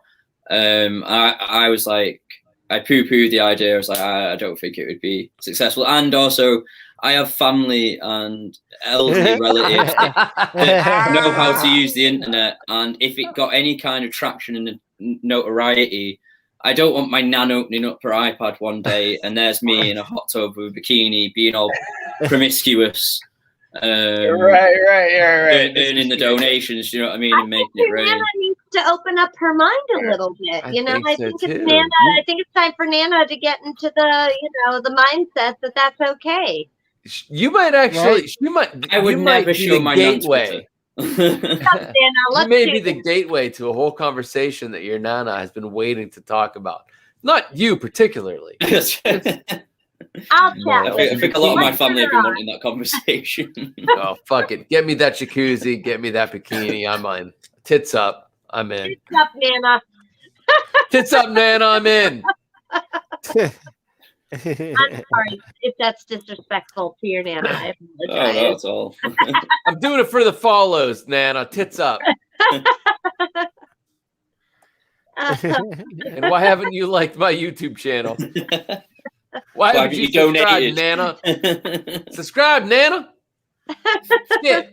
Damn it. Wearing a bikini, god damn it. Wrong with you. What's wrong with you, Nana? I'll find another way to break the internet somehow. I believe you. I believe you. The way you said that, I absolutely fucking believe you. I'll figure it out. There's got to be a way. A friend of mine came up with a saying. Well, he said that he calls chores life maintenance. and I've never really heard anyone else use that in reference to like just doing chores, like the washing or cleaning and spring cleaning your house and whatnot. Yeah, because adulting is bullshit. So then, life maintenance makes so much more. It kind of evolved into wanting to start a cult called Life Maintenance. It sounded very cult-like, and I've always, me, I'm a bit of a cultist. Yeah. Do we get to wear white, or like are we in like uniforms, or like the cult Fight Club or something? Or is this going? What direction is this going? Life maintenance. I don't think I'm not a fan of uniformity in general. I think celebrate uniqueness. So I'm gonna make this cult in my image. If I'm the god of this cult, then I'm gonna I'm not gonna tell my followers no lies. Right, and we'll all get your face tattooed on ours. Superman. No, just get our faces tattooed like on the back or like on our arm or something. I prefer not. Like that would be very odd. Like I want to be as distant from my followers as possible. I want to be as anonymous from my followers as possible. I want to be like Moses, where I just appear on the mount with 10 commandments and go live your life like this, and then give me $10,000 each, and we'll move on. What if we give you? What if you wear each a little gem somewhere on your skin that represents each of us? Ooh, this is referencing. Let's get very Thanos. Thanos, very Thanos. I just watched. Did you know I watched very BB? Yeah, and you killed Robert Downey Jr.'s father. I watched that. Killed Robert Downey Jr.'s father last night. And you're going to do it yearly and try and blackmail the cast. I don't like that word. I don't like that word. I don't like that word at all. No. He's going to try and leverage. You're going their to love. There's no leverage. Yeah, it's gamble with their in exchange for $10,000. I'm just going to offer them the chance to show that they love their family members more than Robert Downey Jr. or anyone else. Well, Robert Downey Jr. didn't know what the rules are. Yeah, that's true. That's you want to go with Scarlett Johansson didn't know. She's gonna break quickly. She gets to see. You find out how Mark Ruffalo will probably break pretty easily. Oh God, Mark Ruffalo, yeah. So Rev, do you know what we're talking about? By the way, the Avengers. Right? Yeah. Correct. I watched the Avengers last night for some reason. Well, actually, I know why. I'll be quiet now. Yeah, I just started. I decided I'm going to watch the Marvel movies in the timeline order. Not the order they were released, but the order that are supposed to happen in the actual timeline. And last night it happened to be Avengers, and while I was watching it, Robert Downey Jr.'s father passed away, and in the same room. Mentally, right? And he was FaceTiming with him. Somehow destroyed him. So my thought is that he blames it on the wheelchair. It has nothing to. It was just. It wasn't BB. It was the wheelchair, and then getting somehow taken over. There's a life trade. Yeah, I'm going to watch the Avengers again next year, after midnight on my birthday. And if another parent of one of the cast members die, then I'm going to send them all a message and let them know, hey, this happened the last 2 years. Now, I don't need to watch the Avengers next year on my birthday, but I probably am. Just saying. Unless everybody gives me $10,000 each and I won't watch it. By the way, this isn't blackmail. It's just $10,000. I don't like that word. Yeah, I don't like that word. It's a very modest amount of money to blackmail someone for. It's first of all, it's not leverage. Yeah. It's $10,000 is perfect leverage. It's more of a It's more. Oh, I like that in trivia. That's really good. Yeah, I'm just asking people to. That's rich. It's a tribute. Yeah. Just ask them for the it's like keeping the dragon out of your village. Exactly. You give it a sheep. It's a tribute to the dragon. Yeah. Yes. So do you hit all the cast members at once, or just what is it, one cast member at a time? So you get $10,000 a year, because if it's only one, the key word is cast. Right. It's going to be the entire cast. Don't know how the Stones will be cast. I'll send that to The all of entire you. cast. So including like extras. No, I think we're going to focus mainly. No, We're going to focus mainly on the main Avenger, main team, Falcon, Fury, even down to Falcon. Anybody that still has living parents, basically. You know who's going to If their parents are living, they're going to call. right along with Mark Ruffalo is Paul Rudd. Like Paul Rudd will just like hear the rumor that this is happening, and he'll just start shelling out money for people in advance while he cries. Right, and dances. Right. Yeah. So Paul Rudd. There you go. Good job. Good job, the monk. Good Paul Rudd dance. Damn straight. Luke. There's one thing the monk can do. It's a Paul Rudd dance. It's the one. That's one Paul thing. That's the one. That's where it all begins. Do it again. No, it wasn't it. Gosh. Thank you. Happy birthday, BB. I'm going to get an onion there, K-Rock. Damn straight. Get an onion in there. Get in there. A cocktail onion. What you need to do is put an onion in there. That's it. That's what and in there, I'm talking about your mouth hole. Yes, oh yeah, let's put it right. Slide it in. With oh yeah, let's see that. Oh, there it is. There it is. Like, taste it. Taste it. Taste it. Ad hoc, taste it. Ad hoc, put it up.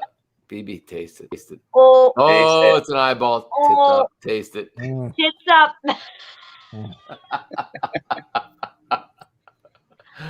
Yes. This is gonna catch on. Dicks up, tits up. Dicks down, tits up. Dicks down, tits up. Yay! I mean, that is fucking. Yeah. That's golden What is right it? there, man. What'd he say? What'd you Gold, say? it's gold. That's golden right there, man. Golden. Stay golden, pony boy. Stay golden. Take Stay golden, pony. What movie? 102 Big Room. Oh my gosh. What is the name of that movie? Oh, seriously. That's it. Hand a K-Rock, everybody. Martinis. Drink them if you got them. Try again. The reps. We had an opportunity to see each other in a physical setting at a brewery a couple weeks ago when we celebrated Damron's birthday. And Ad hoc said, let's do a group photo. And he does the, like the selfie position, and everybody gets down the line. Selfie, is it? Yeah. And the Hand of K-Rock does a solid by lifting BB's drink up, but ducking behind him so that she is just a hand and a beverage in the photo. I was like, it was really great. There it is. It was awesome. we have the photo. So we got it. Does anybody have it? I don't know where the fuck it is. We gotta get that up. We got. Yeah. We'll have to start some type of collection of photos. Yeah, on StreamYard. Do it now. Do it right now, Ad hoc. Well, StreamYard doesn't have the ability to there's no thing where you can dump in photos. Sure there is. Can't you upload it to the group on Facebook and then pull that up and screen share it or something? There's gotta be a place. Just upload it as a background. You want me to do this right now? Yeah. Do you have that kind of skill? Do it. I don't know. I'm kind of drunk right now, but I'll try. Let me have another sip. I gotta get. What? I drank a lot of tequila. Tequila. But it wasn't good tequila. This much. Oh, I'm so jealous. Mm-hmm. Kill ya. Kill your tequila. To kill ya or not to kill ya? That is the question. I'm on a sober kick at the moment, so I'm so jealous. Well, Hey, what do you, Rev? You eating some good food over there? Tell us some of the stuff you're preparing. Is it in chef life? Oh no, I'm not chefing anymore. What? Yeah, I'm just waiting on now. I'm a a therapist / server. Nice. What did he just say in Brit talk? He's a therapist / server. I thought he said fairy pissed. I thought he said he fairy pissed on someone. I was like that. Well, I'm also into fairy pissing too. Yes. If you I thought it was like some of that weird, UK slang. Yeah, if you tip well enough. No, but like you've taken tits up, I'm going to take fairy piss. Yes. Yeah. Go for it. Own And, it. Take that.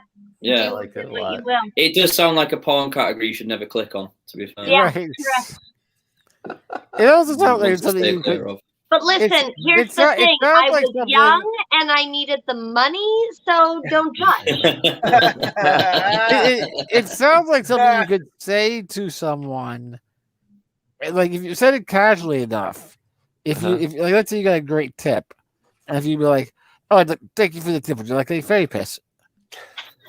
That they'd be like, "Oh, yes." And like there might be some confusion as to. Have you guys ever watched Always Sunny in Philadelphia? Oh yes. Yeah. You've seen the bit where Charlie goes on the date, and they tell him to tell the date that he's a philanthropist, but instead of saying it because he's illiterate, he says, "I'm a full-on rapist." And he's like, "Wait, that's not me. I mean, children." Are you trying to say philanthropist? yeah, that's how you children. Woo, that's good. That is good. That's right up Bry's alley. That is right up my alley. That's his sense of humor. That is my sense of humor. And his dreams. Folks, we are here at 11 p.m. on the East Coast hour. Oh. That means that it's time for the stream to end. There's Happy birthday, else. BB. There's no reason to hang around. There's no reason. Why would we? Get out of here. Go have your own birthday, everyone. goddammit. Piss Fuck off, off. everyone. Piss off. By the way, Piss off. Happy birthday, BB.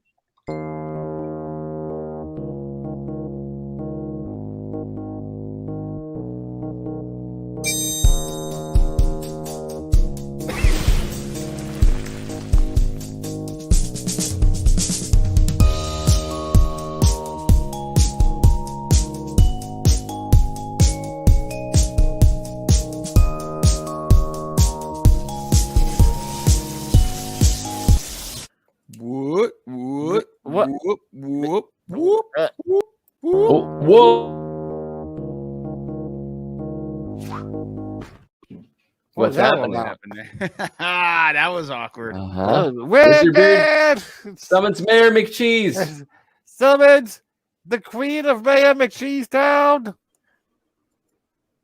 What are you doing? What? Hey, please stop. Who's doing it? No. What? Genie Jafar. Genie Jafar. Huh. No. Genie Jafar. Too much magic in the room. There's too much magic in the room.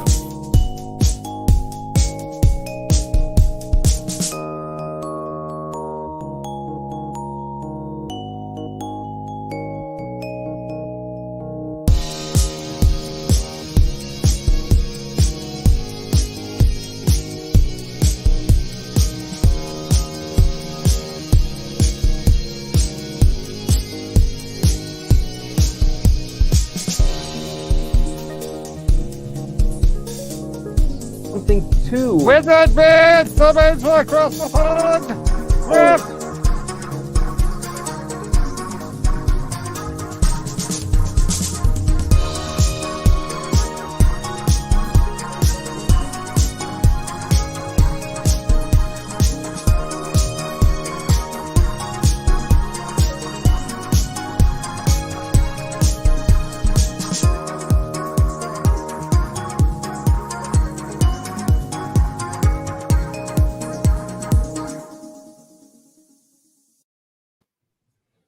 Ew.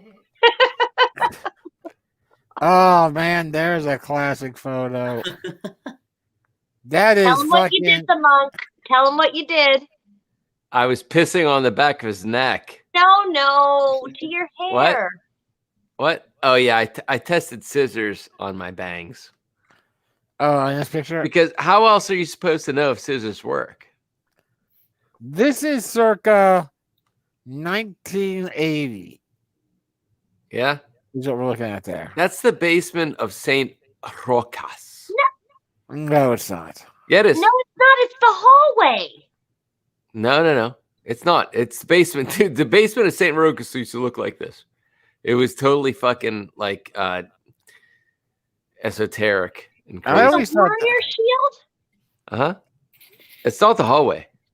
You No, can't it's you can't definitely get not that the far away at the hallway. hallway. This was St. Rocas, dude. I remember this shit.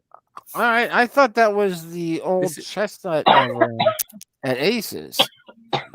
Maybe it was. Before they I think that I was the old, remember this shit. Nah, And I'm just fucking with you. I was just being adamant. Yeah, I think that was the old by the way, why did Ad Hoc disappear? Did he give he get must confused have thought again? it was over. But look at that wheelchair, by the way. Oh, Remember that look big, at that wheelchair. Look the at big that ball? giant ball. Uh-huh. Oh, That giant ball in my right hand. Uh-huh. I used to manipulate that ball like no one else. Yeah, you did, motherfucker. Good at handling a ball. What? Yeah. I could handle some It was balls. like a on my globe hand. in your hand. Yeah, Uh-huh. dude, that was 9 and 7, respectively, in 1980. Wow. So I was You like, guys, wow. you guys are a year younger in that photo than Balin and Fen. Yeah, yeah, that was What? when T used to ride around on the back of the chair, Uh-huh. and the wheelchair was such that there were 2 speeds, on and off. So Yeah. It was very jilty. yeah, so that if I would be going I was back, sitting on the battery, by the way, too. if he would sit on the Same back, car battery. and if I would go in reverse, and then immediately go forwards, we would wheelie. We would go up. Oh into yeah, a we wheelie. would. That's right, Yeah. motherfuckers. And then I would drive around on my 2 back wheels. That's right, motherfucker. Yeah, yeah, we used to do that. That was the position right there for the wheelies. Yep. I was literally standing on a car battery. It was a car battery back then. It might have been 2 or 3. Oh yeah, it was 2 or 3. But they were like cinder blocks of energy sources. By the way, I want to point out that the closing that we saw there. Yeah. I made that during our stream right here. What? Say what? Because it was exactly Reverend Jafar. That is the first time. I thought you did all those in advance. No, dude, I was able to throw that together just now, real quick. So you were ignoring all the conversations and doing what are you talking about? Cheers, Rev. Tough to say. There it is. Get your ketchup water. Get your ketchup water. Ketchup water straw. And since Ad Hoc disappeared, let's call him. It'll be fun. Wait, here you go. Wait, What, is he back? No. How can I get rid of? Is there a way just to get rid of everything? No. That Get rid of us? that just want- footage you used during the closing credits there, like when you put me up on screen, that was like taken during lockdown, I feel. And, oh yeah. Christ, I look ropey there. I can tell you have a phenomenal haircut right now. You're looking really wonderful, Rev. Thank you. Your haircut, yeah. Thank you. Yeah, I really let myself go. Because there was nothing to do. It was where you at? Yeah. You were the first. You were the. Yeah. You were the first. You were the first. First man alive. Yeah. Oh, Ad Hoc says, "Go away, I'm drunk." Oh, nice. Go away. You were talking about being a therapist in your job. Oh yeah. So basically, I work in a city centre restaurant. It's like a burger joint, and it's like right in the middle of the city centre, really thriving part of the city centre. So you get all kinds of walks of life come in, and some of which kind of, want to you not only to wait on for them, but to solve all their life's problems. And again, COVID being small talk these days, a lot of that where people ask my opinion on it, it's like, what the fuck do I know? I'm not a virologist, scientist, I'm nothing, you know. People ask me opinions if like, what should I do? I don't know. You do you. You should tip me well. Yeah. Don't cough or sneeze on me, then we'll all be good, I think. Yeah. Fine. Well, my friend, I did hair for 12 years, and I called myself a hairapist for once I got my rhythm down and I could just do hair without thinking much about it. That's when it turned into more about the conversation between the person in the chair and me. Ketchup water. What's he Drink doing it. watching and not on? He said, "Shut up, I'm drunk." Shut up, I'm drunk. Go away, I'm drunk.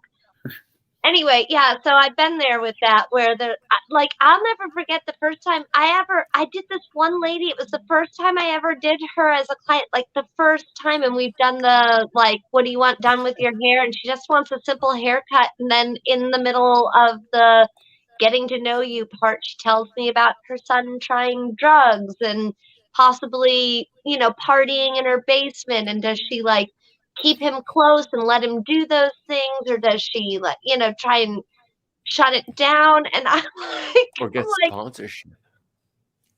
You know, I think you should probably seek professional advice. I think, you know, we'll just go with a steeper angle here and yeah. There's the photo. What happened there? That just jumped right in. That's perfect. That is the first public drinking in the hand of K-Rock being the hand of BB. Look at their faces. Look at their faces. Pure bliss. Yeah, you can barely see. Is that a Kiss t-shirt as Spy as well? That is That's Kiss correct. T-shirt. Good call. That's from the Elder. That was my Elder Kiss t-shirt. That was a gift from the Unbox. You can barely see K-Rock's bandana on the head behind Ad Hoc's glass there. Yeah, I see it now. Yeah. And it almost looks like just the way she's holding the glass for me. It's class. Honest to God, I was there and I'm looking at the picture and it took me a minute to try and decide where her hand was. Yeah, if you don't know what you're looking for, it's you know, it's. I feel it suits the picture better, even though when you realize that she's in the picture. Right, right. Like, it kind of adds to it. Yes. Right. Layers. That's brilliant. But that was a good time. That was a good time. Gents, I have to, because I have to do things in the AM and I've got to be all tips up in the morning. And now you both tips up for tomorrow. Are we on? What's the plan? Yeah, so the boys have a super special nerdy STEM camp that they're doing this week, Wednesday, Thursday, Friday, and it's over in the South Hills, and they're doing like robotics and electronics and fun stuff like that. And we're raising mad scientists, by the way, obviously. Ben wore a shirt with bioluminescent creatures on it today, and like just such good nerds there. 11-11, bitches. The hand. It's 11-11, by the way. 11-11. Right. So, nice. 4-11. 4-1-1. It's the what's the 4-1-1? It's the 4-1-1. So I think the location, right? The monk picks them up at 4:00, and I think the plan is that he's gonna generally meander over your way, maybe give them a little bite to eat in the car, and head over to UBB. Because I'm on that side of the tunnel. Okay.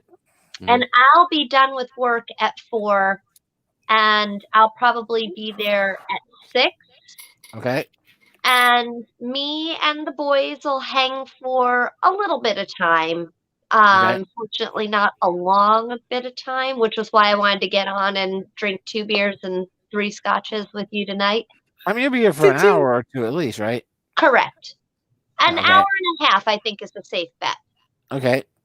And I'll come nice so that I'm ready to play. Wait, what? What? I said I'll come nice.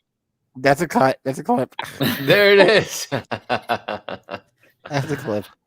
Crisp. Right. Yeah. Oh, I got you. I got you. Right. Yeah. And then I'll be able to play. And don't worry about censoring anything. I'll just hold their ears and tell them that's just drunk old ad hoc. And then I'll take the boys home for some bedtime, and the monk will stay and play for a bit. Right. Okay. Yes, And then the I plan can't is- spend the night because I have a morning tomorrow. And You then Ad hoc. and then BB, you and me are getting together, just Uh-huh. the two of us. Yes, to plot the how the stratego of the planet goes. Okay. Have we scheduled something yet, or? I'm just making. Oh, he's in. BB's in. Jafar. If I'm planning anything, I'm in. I'm free on the weekend. The kids are going to Jay Tiggity. I'm free. What do you want to do? When do you want to get together? Oh, we The should get weekend back is- together. No, the Saturday and Sunday I'm going to be. I have You're that gonna New be York. Writing. I have that Writing. New York Yes, of course. challenge I'm doing. Would you like me to come over and dance for you while you write? We'll see how it goes. If I could drop you a note and go, I'm struggling. I need a dance. Babe, I gotta go. I I understand. gotta go. All right. Right. Help the world. Okay, bye. As a heads up, if anybody's interested, sometime next week, I don't know. There's a movie coming out called Gunpowder Milkshake. I don't know if anybody's heard of it.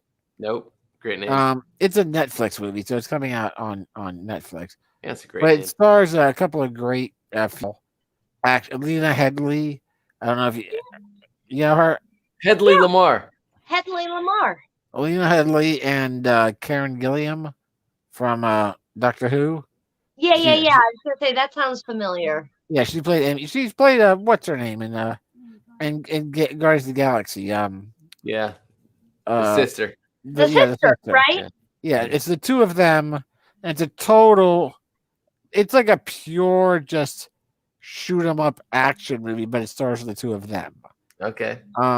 And Adrian is super into it, so we're planning a get together sometime next week of hey, let's go out for dinner, and instead of going to the movies, let's come home and watch this on the big screen.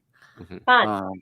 So if anybody's interested in that, and then probably the weekend following, we're looking at maybe going to see Black Widow, the new Marvel movie. Oh, fun. In the theater. In the theater. That would be my first trip In the back cinema. to the theater. Wow. Yeah, I've not been in the theater since Uh-huh. the last one I saw was Birds of Prey. So I think it would be fitting because Birds of Prey, DC, female oriented. Uh-huh. He's still Nice. He's still with us. He's Piss I off, just I'm don't- drunk, Posty. I don't want to be speaking. You fuck off. Speak You off, leave fuck me be. you. You Off. leave me be. You leave me be. But yeah, Leave we're it looking, be. we're looking at a Leave it be. Black Widow. Yeah, The they come monk. back. You know Yeah. how I normally do a Halloween costume with Lindsay? Don't you Yes. think I should do one with Kelsey with her red hair, and we should go as the sisters from Guardians of the Galaxy? I'll That'd be shave really it real awesome. tight. Oh, do you all got. kinds of, like- Yeah, and then she's that'd be got all really that red, hot. and then we could. Why is it You all could- I'm in. I'm sorry. It has nothing to do with me, but yes. Yes. Totally has something to do. Yeah, I'm Bye, in. guys. Great to see you all. Love you. Sleep well. Happy birthday. I'll see you tomorrow. You will. Much love. The Rev. Good to be with you. Good to see you. Oh wait. Are we doing this? High fives. There it is. Oh. Oh. International high Put your hand above my head. fives. Put your hand above my head. If Right. you're Up, if up, up. you're October 24th, are you a Libra or do you move into the Scorpio at that point? Scorpio. You're the Scorpio at that point. Fascinating. I wouldn't have pictured you a Scorpio. Who? I didn't picture me a Scorpio either. Ah. That's a typical Obviously. Scorpio Apparently, story I right am there. emotional, hysterical, passionate, Yeah. This all seemed right, but the Scorpio thing is usually like, I'm gonna tell you how the world is. You're gonna believe it, and if you don't believe me, fuck you. Yeah, but that's that's right. That vegan in San Francisco. That don't Scorpios on that one Jamie Mean vegan. I remember her. Yeah, I remember her. The raw diet Scorpio in San Francisco. He was brutal, mate. Don't judge all the Scorpios on her. So is that not you, Rev? What's that? What's your Scorpio, Rev? What's my Scorpio? Yeah. I don't really know. I never really paid that much attention to my star sign. I've got every so often. They print star signs in like the paper over here. So every so often I'd read it, and it's all like a new love interest will come into your life that day, and that was a newspaper during lockdown, so that was a load of horse shit. Typical Scorpio. Apparently, Scorpios have a sense of humor. That's right. All right, night, guys. Love. Night, Jafar. Night, Jafar, everyone. See you tomorrow. Much love. Bye, Andy K. Rock. There it is. Godric, definitely enjoying that stream. Yeah. Well, everyone out there, this is the Big Room birthday stream for the BB. It's been a hell of a night. It's been an enjoyable night on this side, first of all. Good to hear. Yeah, I'm definitely psyched that Rev made it, psyched that Jafar made it. Yeah, thanks, Rev. Good to see, brother. Won't miss it. Definitely looking forward to getting together with Dave D tomorrow. That's good. Don't get to hang out with that guy enough, man. I talked to him on the phone. I talked to him on streams. Yeah. Well, every Wednesday night. So a little bit about Riggedy Sizzle. Oh. So Double Digliano. Yeah. Wednesday night is a what's that? There you go. Wednesday night is a sacred night for that guy. Dear God. Wednesday night is a sacred night. Oh, nicely done for Riggedy Sizzle. Great lightning happening here tonight. Yes. So with Riggedy Sizzle, Wednesday nights were always a sacred night for over 20 years. He is still currently the host of Dively's Open Stage Jam Night, Dave D's Jam Night. Okay. Right. And that's the same stage where Ad Hoc and Riggedy Sizzle pulled me from a different city and said, come in and get on stage and sing. I know you can sing. I know you're petrified to sing in public. Fucking, you're going to do it. You're going to fucking do it. You're going to fucking do it. You're going to fucking do it. You're going to fucking do it. And every once in a while, on a Wednesday night, I would drive into Johnstown and fucking do it because they told me to.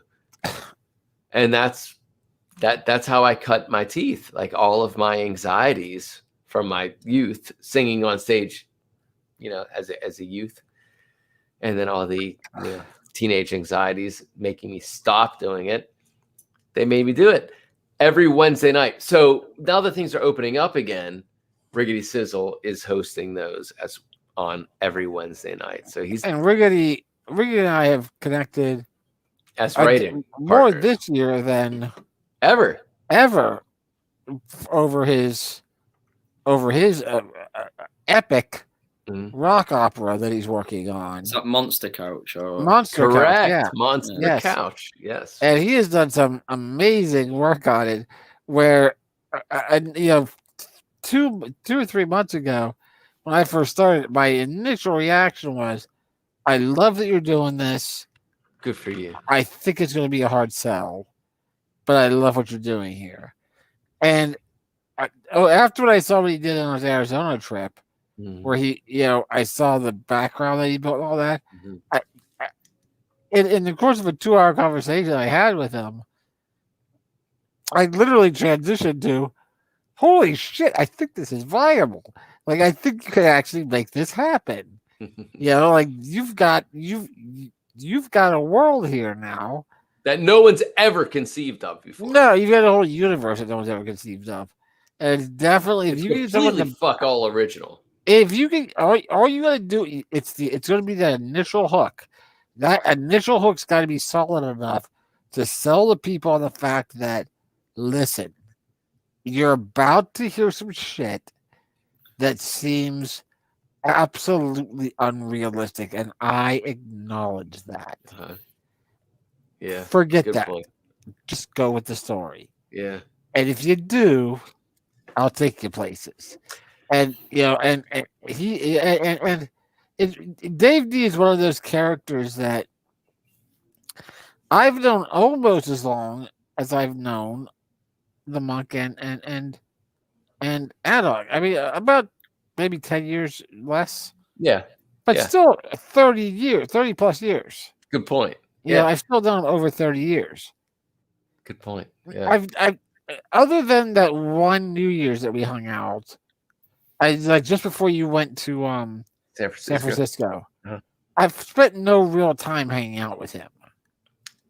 You know, and it seems like I should.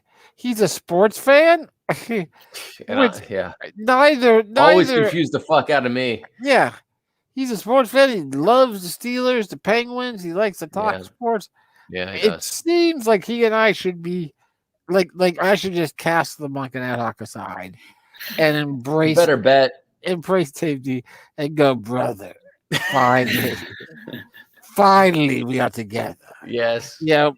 But it's never happened. Yeah, it's never happened. So I'm looking forward to tomorrow to get him acclimated. I just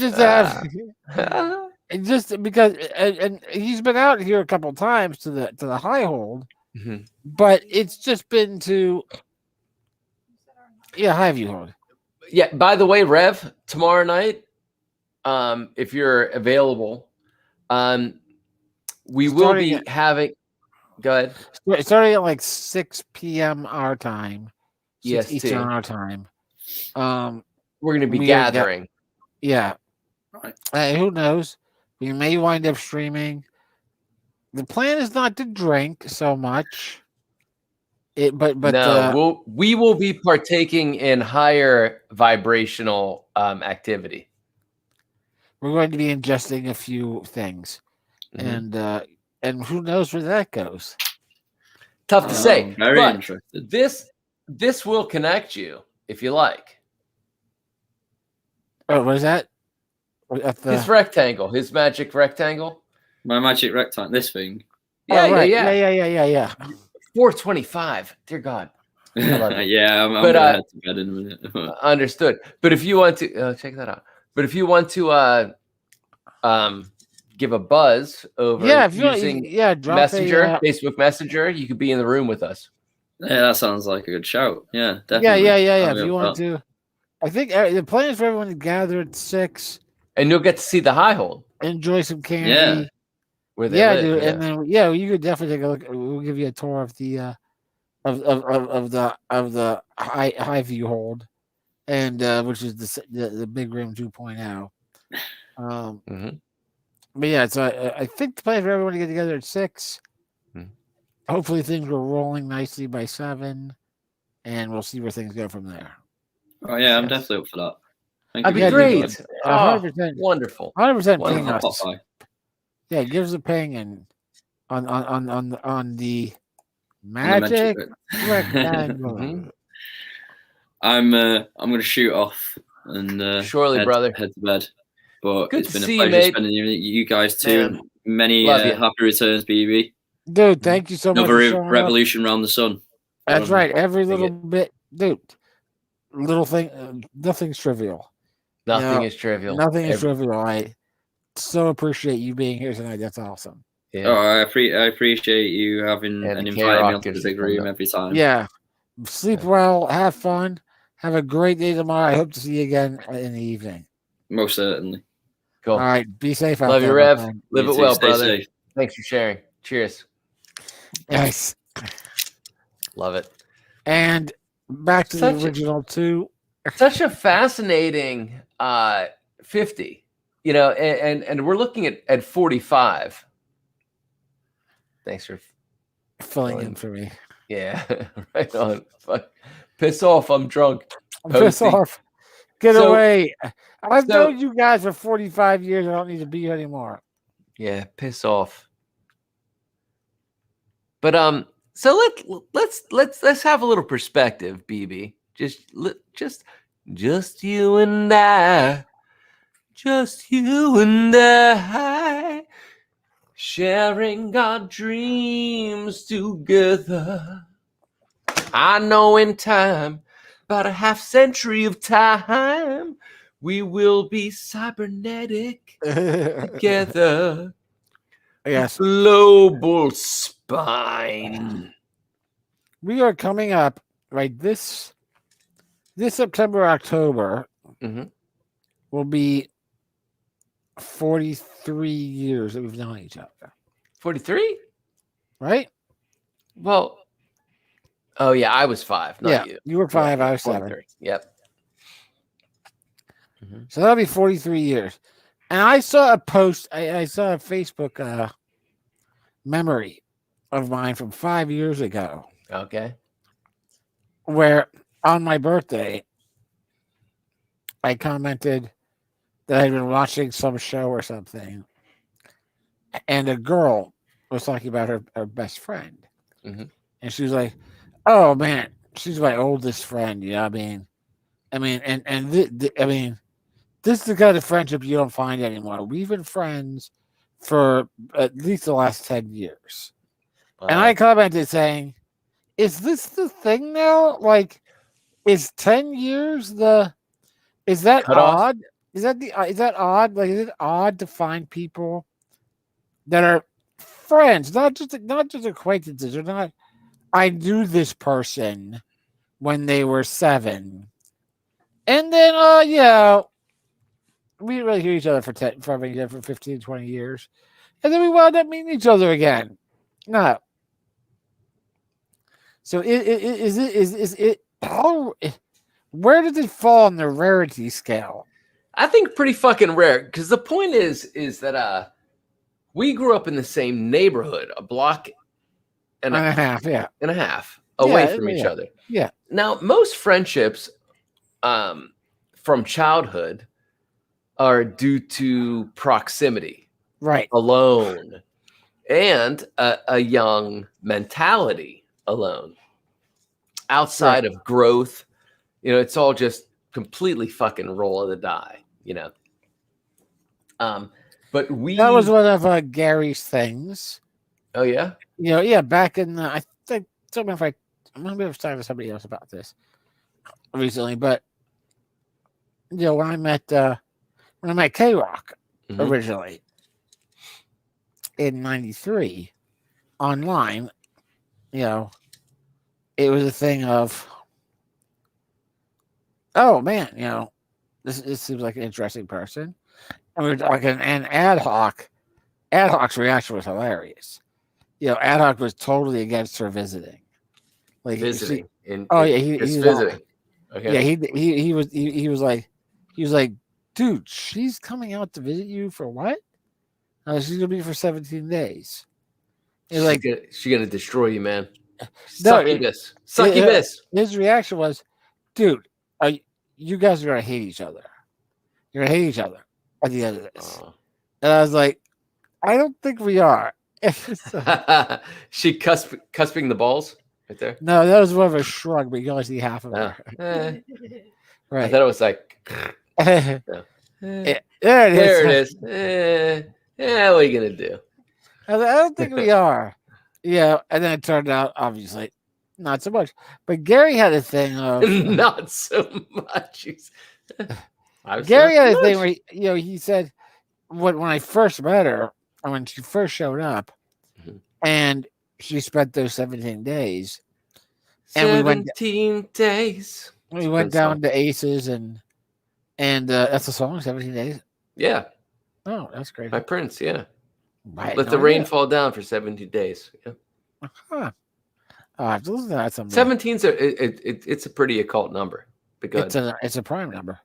That's why.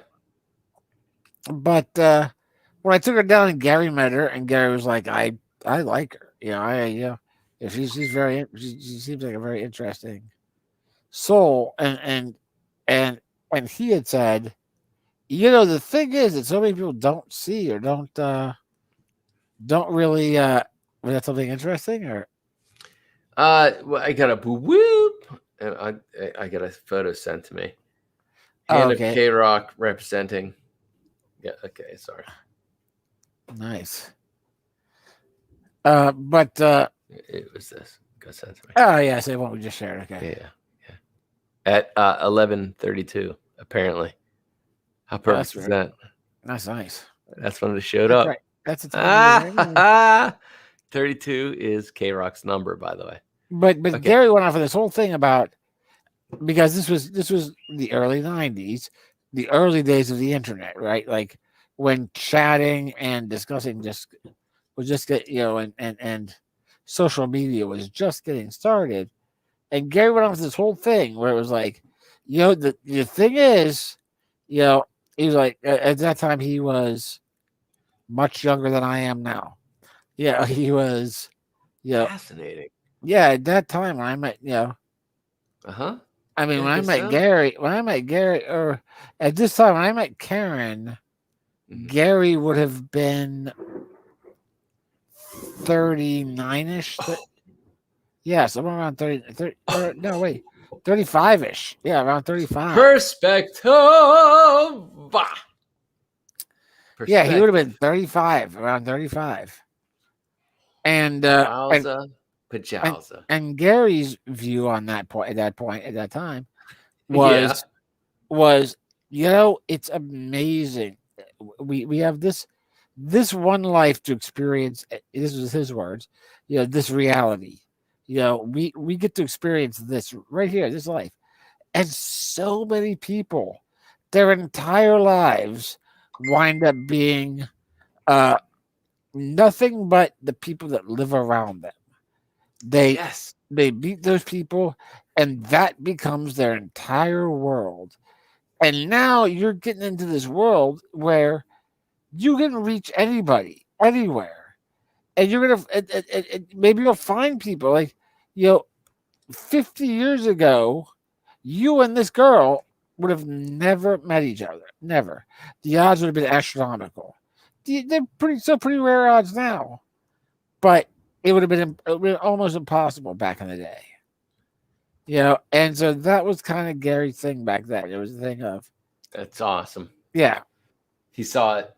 Yeah, he saw the roll of the dice. He saw the roll of the dice. We've always lived our life by the roll of the die. The roll of the die, and just the concept that this. None of this is it. None of this is it. You've got so many different layers of perspective. You've got your everyday perspective, which is my home, my community, my neighborhood, my friends. That's it. Hold it down. Then you've got the bigger perspective as to what else is out there in this, in my immediate area. What else did I go see in the country, on the continent? What else can I see on this world? What else is out there beyond that? It's all connected. Yeah. It's all just different layers of what am I willing to experience? What do I want to experience? What do I want to see? Yeah. By the way, it is now here. Storm. If I disappear, it's a lightning strike. Big storm coming in again. It's pouring down rain right now. It was an amazing storm today. Yeah, we lost power earlier. I was in a lot of flash floods today. Driving through it, I thought the water was going to come into my car. Actually, yeah. If K-Rock just reset all the clocks, so we should be losing power again shortly. So, wonderful.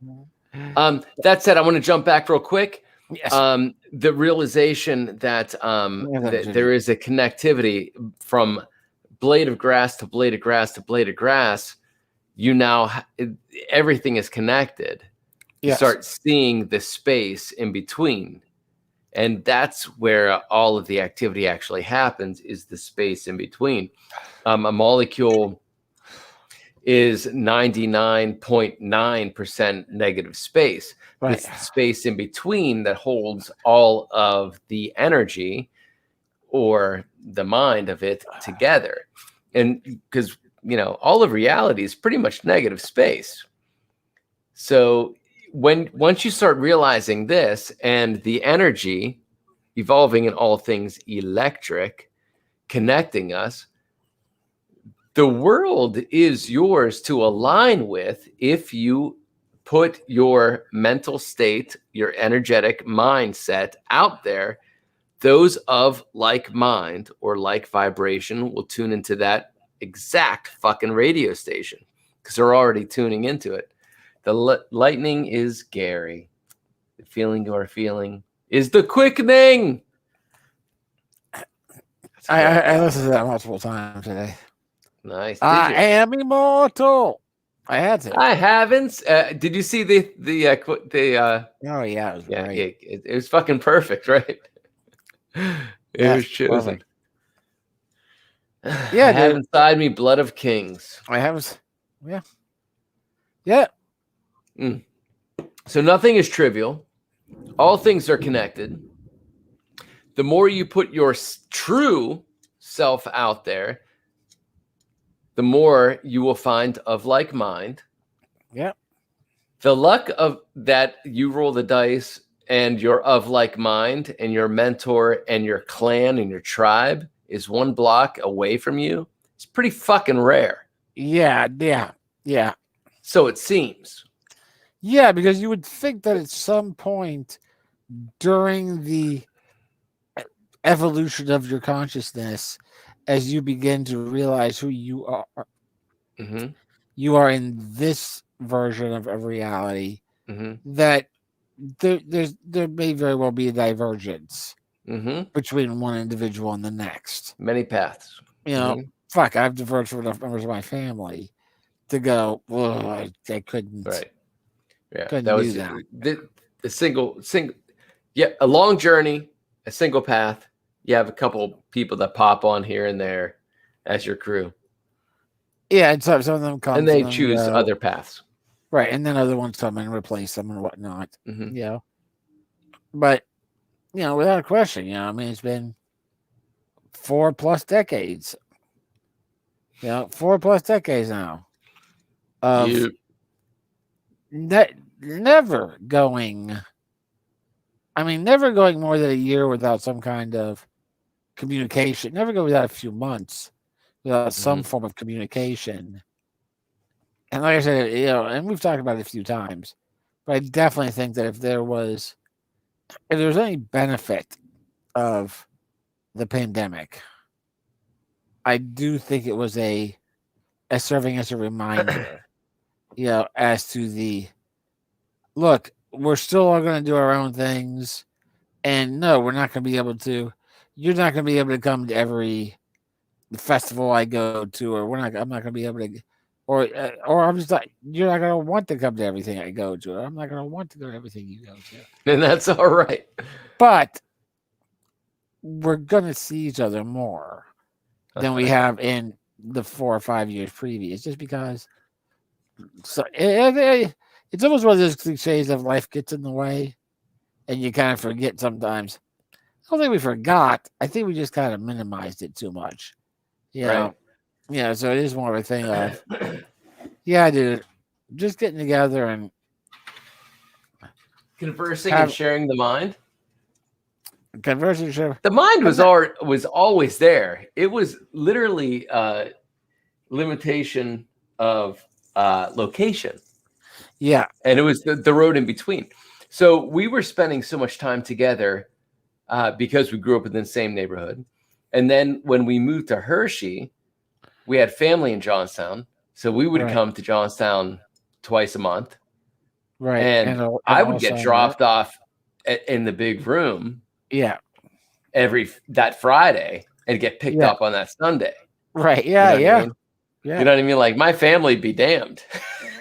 Right. Yeah. I came in town. Like they went to go see the family. We came back. Adhoc and I came back to live in the big room where there was no boundaries of time. There were no boundaries of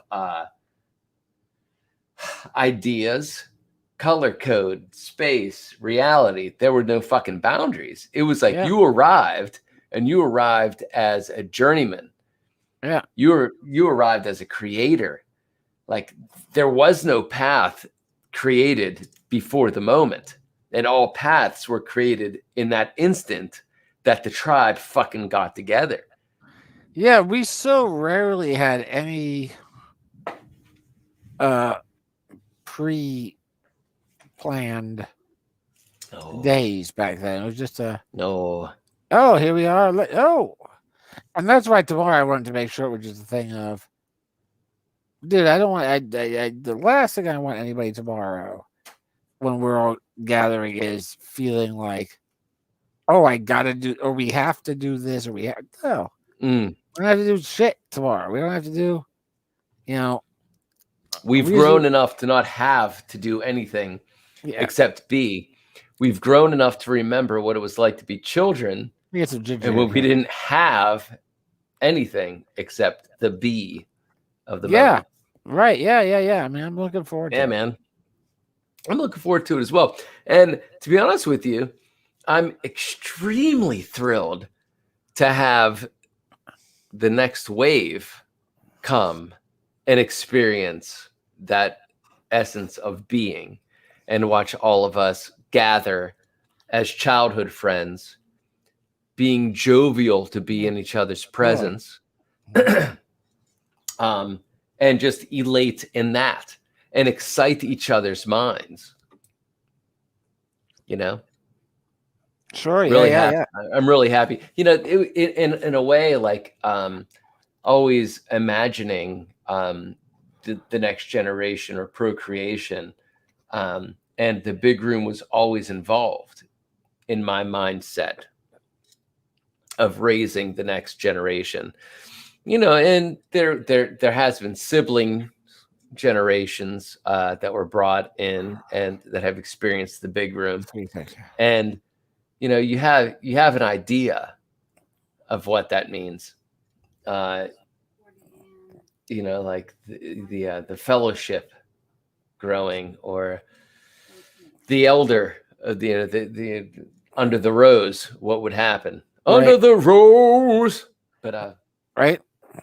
Nevertheless, we have a really strong brood that are amazing alchemists and creative mindsets.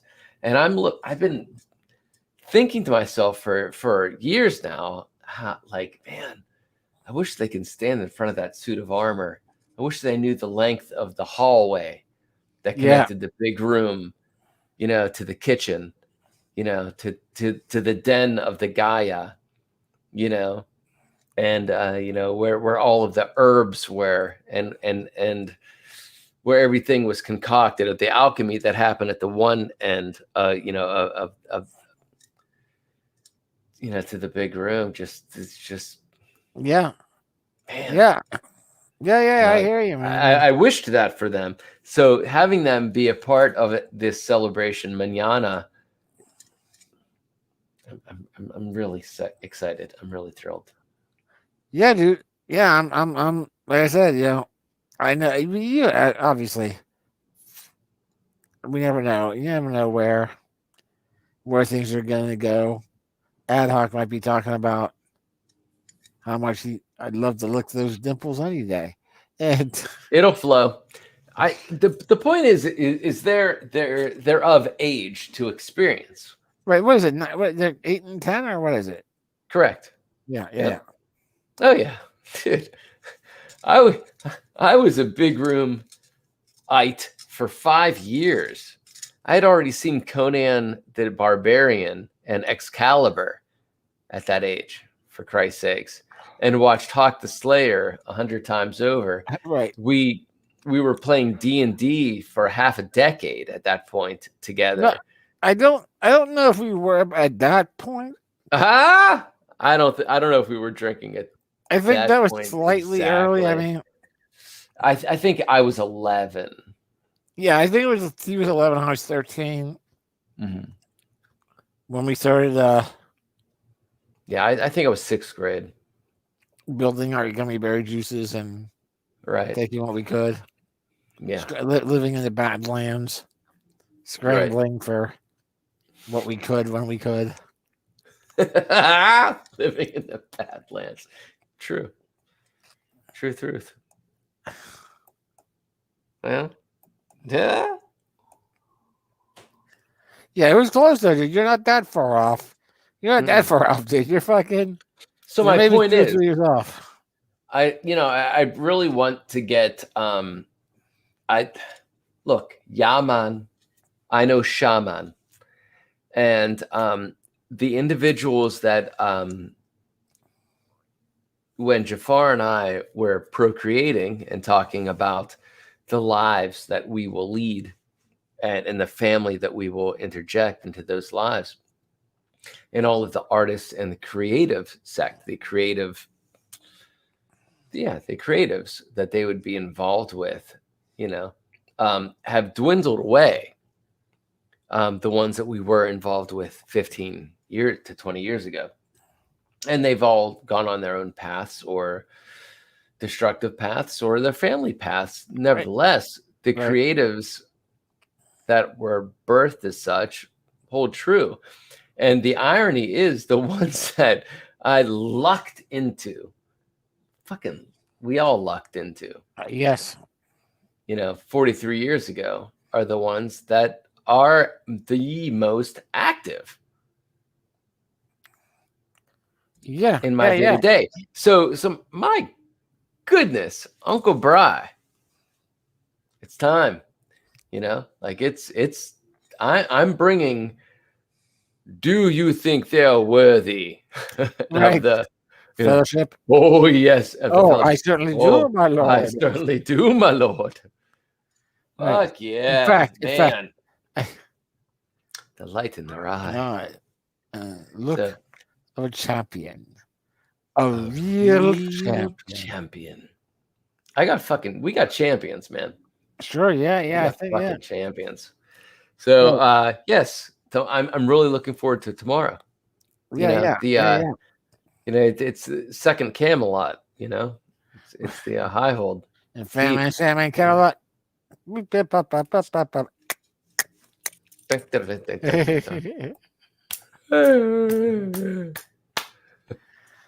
you again, it doesn't matter, but do you have a penis? You have a free penis? Do you have, somewhere around here? No, do you have a time frame in mind as to when your cutoff time is for tomorrow? So cutoff mine? Yeah, yours. Well, I should probably bust out. It's about a 40-minute drive. So I was thinking like 11-ish. Right. You know what I mean? Midnight max. Right. Yeah. So their camp is over at 4. Right. And we're on your side of the tunnel. So it'll take about a half an hour plus to get to where you are. So that's what I was thinking actually, is like when their camp shuts down, I pick them up, and then the lads and I are going to come over to High Hold. Yeah, okay. Yeah, that works. Sure. And Jafar is going to wrap up, and she has a client coming to the house, and then she'll drive out to the house as well, to the keep as well. Right. Sure. So she'll probably be there after 5. Kind of like easily after 5. So what is your window of open door? I'm probably going to wake up around 3 tomorrow. Mm-hmm. I have no plans on really shutting down early tonight. I'll probably sip on something. I have a nice scotch I've been saving. So I'll probably wind up sipping on that tonight and watching something with K-Rock and her mom or Ticket. Or whatever. Yeah, whatever, however it goes. But you don't have a tomorrow except just being. You don't have work. Yeah. You don't have a Wonderful. Now, I had a meeting yesterday to set up. There's some crazy shit going on at work. My company president, which I love. I love him, Peter. Oh, yes. Yes. I wrote an email to the entire staff, letting them know that technically I was off this week. Mm-hmm. And I said, hey, I'm off next week, but I'm not going anywhere. I'm just taking some time off for my birthday. I'll still be checking email every day. But if something comes up, don't hesitate to call me. I will answer your emails, but it might not be right away. But other than that, I'll still be checking stuff. So I sent that out to the staff. Peter, president, owner of the company, wrote back just to me. Billionaire. Wrote back, not a billionaire now. Wrote back to me, copying me saying, I'll still be checking email every day next week. So Brian Laszlo wrote, I'll still be checking email every day last week. And he responds, not on your birthday. I forbid it. Good man. Yeah, good man. He gets it. He's like one of those fucking guys. Yeah. That he says, dude, I want to build this company. Why? Because he's been asked in the past. He's got offers where companies have come to try to buy the company, and he's been like, no, I'm not selling it because I want to build this into something that everybody's making money. Everybody's happy. Everybody's making money. Everybody loves what they're doing. That's what I want to build.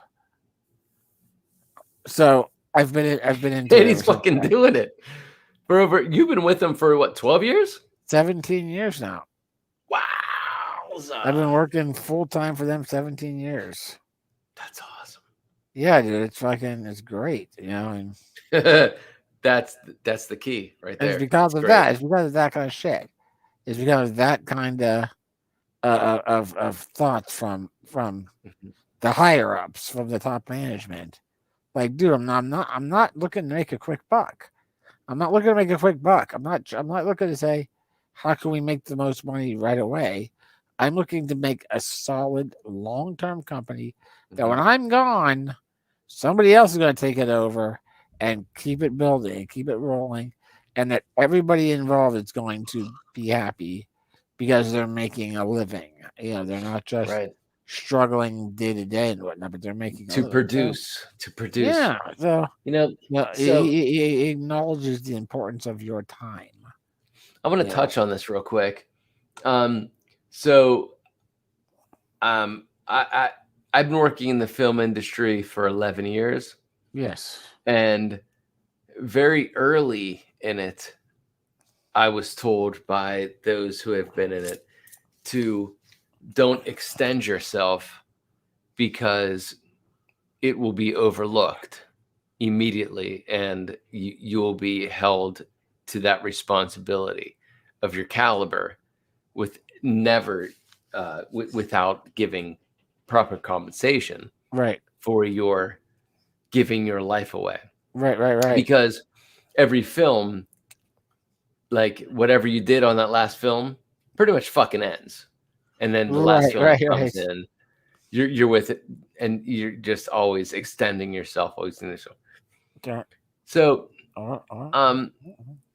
during pandemic, I have not gone back to film, and I've been putting it off, and they were calling, and an amazing person reached out to me and was like, "Look, whatever you can do, we'll take." So I went back in I'm going in on Mondays and Tuesdays now to work. I remember you said that. Yeah. But what's fascinating, two things. The point of this is, so 11 years, and while I was there just on Tuesday, yesterday. Correct, yesterday.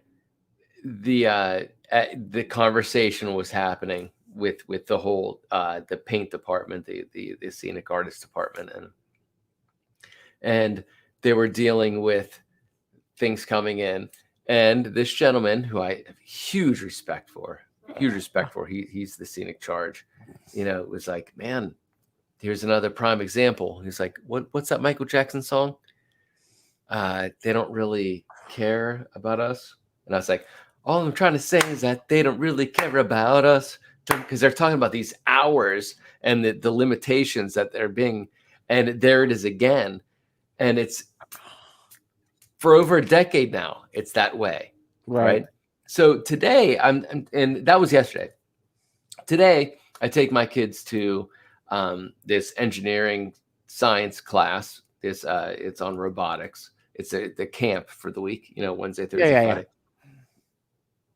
And they're there for 4 hours. And I have about almost a little over a half an hour drive to get back into the city to go to the Andy Warhol Museum, which I haven't been to in many years, actually. Like, we've always had Carnegie Museum memberships for the past several years.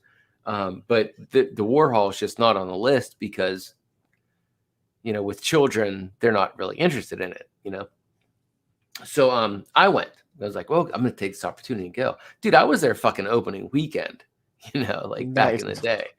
And I went there and I took my time, and in the hour and a half I was there, I spent that. There's 7 floors, and I spent that hour and a half on floor number 7, just reading everything and starting at the beginning of the story of Warhol and reading about his family and looking at the initials, and I was like, and I always had my GPS on saying, this is exactly how much time I need to get back to the thing. Right.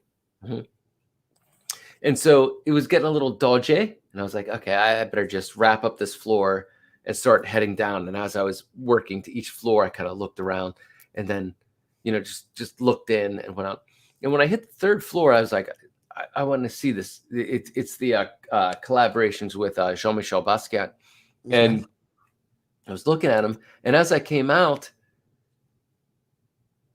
there's a bunch of this huge crowd of people coming in, and I know a couple of them, and they're coming up to me, and they're with a film, a TV series called What If that'll be coming out, I guess, next year, probably for Netflix or something, and they're talking. They're like, what do you do? Are you with us? Are you? I heard you quit the film industry. I heard, but what are you doing here? Are you on retainer or whatever? Anyway, and but the irony is of all the time in the world that I would be at the Andy Warhol Museum, right, to be taking care of when I flipped it on the, where in the past they would own you for 5 days.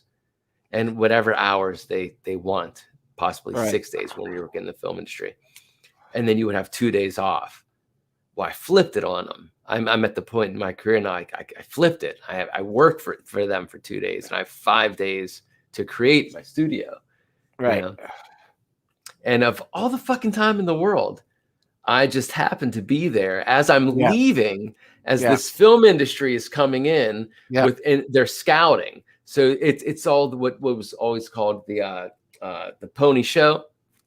So like when you're working on the sets and whatnot, and you're working on a location, the pony show would come in, and it's all of the producers and the directors and all of the money and the different the set decorators and all the designers are going to come in, and they're scouting locations, and they're all walking in, and it's all of these like big limo fucking things, and everybody has to leave and like scour away. Right. You can't be in the room while they're coming in, because they're all the up, and they're scouting, and they're making big decisions, and all of them are up each other's asses and are afraid to fucking speak their own mind. It's fuck. I remember with J.J. Abrams with Super 8 coming through, and all of this crew. And he was very personable, but everybody just fucking this hive, Right. Oh, yes, no, yes, no. Well, what do you? Oh, I don't know. What do you think? Oh, then I think that too. But there I was at the fucking Warhol where Basquiat was collaborating with Warhol after I just studied his lineage as a Pittsburgher. Yeah. You know, and then this abrasive soul, and I was studying Andy's mark making, and then I was just fucking like looking at it. I was like, man, that does remind me of the mark making of Jean-Michel Basquiat, that maybe I can see how they were relating. And then when I hit that floor and I was looking at how they actually collaborated when he was a little more refined and more into the photo and screen printing, and his mark making was hard to see at that point. He introduced this young guy who was doing the same marks he was doing when he was in his 20s. And there comes the fucking film industry at the same time. And it was this weird kind of reality bubble. And I had several moments today of reality shifts. And 7/7 has always been a reality shift for me, you know, in big, when our lives met. And as I was driving through the tunnels the first time, I had very strong memories of very realistic dreams of locations that have been reoccurring that I didn't realize. And it stabilized around this tunnel in the same kind of stone facade. And I thought to myself, as I was leaving the city from the Warhol doing it again, I was like, man, that actually is something that is a shift of a conscious reality to the unconscious reality. And all of these lives that we have led in blip moments of happenstance that put us together in these random situations is like a cloud atlas, if you recall the film Cloud or the book Cloud Atlas. Yes, yeah. And now I'm actually consciously aware of this place that I've been journeying to regularly in a Clash of the Titans way. You know what I mean? Right? And holy shit, it wasn't something. Now I'm seeing it again. I'm like, holy shit, I'm seeing this. And I made that cognitive choice at that point. It's like, oh, this is a choice. This is a choice of conscious, perceptive reality, and the realization that the perception of reality is a conscious choice. And so the dream state versus the waking life or the waking dream is a choice. And when the fucked up point is that as I went through the tunnel, BB, yes, that's when I looked to the sky, and as the sun that was beating down on me and beautiful, walking through and from the Warhol to my car and driving through, when I made it through, the sky was different. It was a little different. I went through that tunnel, that perceived place that I've visited many times in my dream state, and it was gray. And it was the challenge. And then the storm came. Nice. Today. Nice. And I've never driven through the flood that we survived in 77 the way I did today, where I was actually curious as I was sitting in this kind of gully going through these mountain states, you know, of Mount Lebanon, where across from this French pastry place, when I was at that same red light taking my kids to camp, saying, what are these words? And we were translating them. And then I looked back and saw the sun. It's like, oh, it's a French pastry place. That's the exact fucking spot where I was kind of curious that the water was going to come into the car. Right. I hear that. Yeah. And and I was driving up this flood as it was pouring down through, and I couldn't see very frequently, but it was a very I wouldn't talk to many people about this, but the conscious reality of all those perceived moments of past, present, future choices, decisions. Yeah. And I went back to a 7-7 moment with you where we went and fought that same storm. Oh, yeah. Yeah. And there was decisions made that night. I remember those decisions, the calling it out. Is this all you got? You were yelling. Right, yeah. To the storm. I remember that. You, me, and Ray, who... All people. We wouldn't think that would be the third person, but he was. No, but he was a warrior. If you know, he was a warrior. And why I'm somewhat unclear on how that trio of individuals wound up separating from the rest of the party. No one would go into the water, and there were things taking the others away. There were other decisions. Yeah, for everybody else, they had their own. Yeah, there were different. There were different responsibilities and different. Right. Yeah, but when we wound up down there, I remember that. I do remember that night, and I know exactly what you're talking about in terms of those odd. You see the omens, the universal call outs. You know where maybe in the earlier part of the day, you're not sure. Should I be doing this, or do I just do this? I want to do this, but I feel like I should do this, and you wind up doing one of them, and then later that night, you see something or you hear something that directly ties in with what you chose to do. You know, K-Rock and I both do that on not a daily basis, but on a regular weekly basis. Pretty regular. Yeah. There are situations where, there's a thing of, going to Bravo in the car. Yeah. But you see path choices. Yeah. And then there's things where, we'll do something. And while we're doing something, someone will talk about, while we're there. So we'll be like, "Oh yeah, did you hear the dinosaurs?" And then we go back and we go into the back with Karen's mom, and she's watching Jurassic Park. Right. You're like, what? Like that doesn't make sense. Trivial.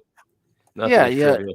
So it's just these little things, but I the way I always view it is, if my basic concept is that the universe is some sort of living consciousness, and any, you would assume, any living consciousness wants to be joyous.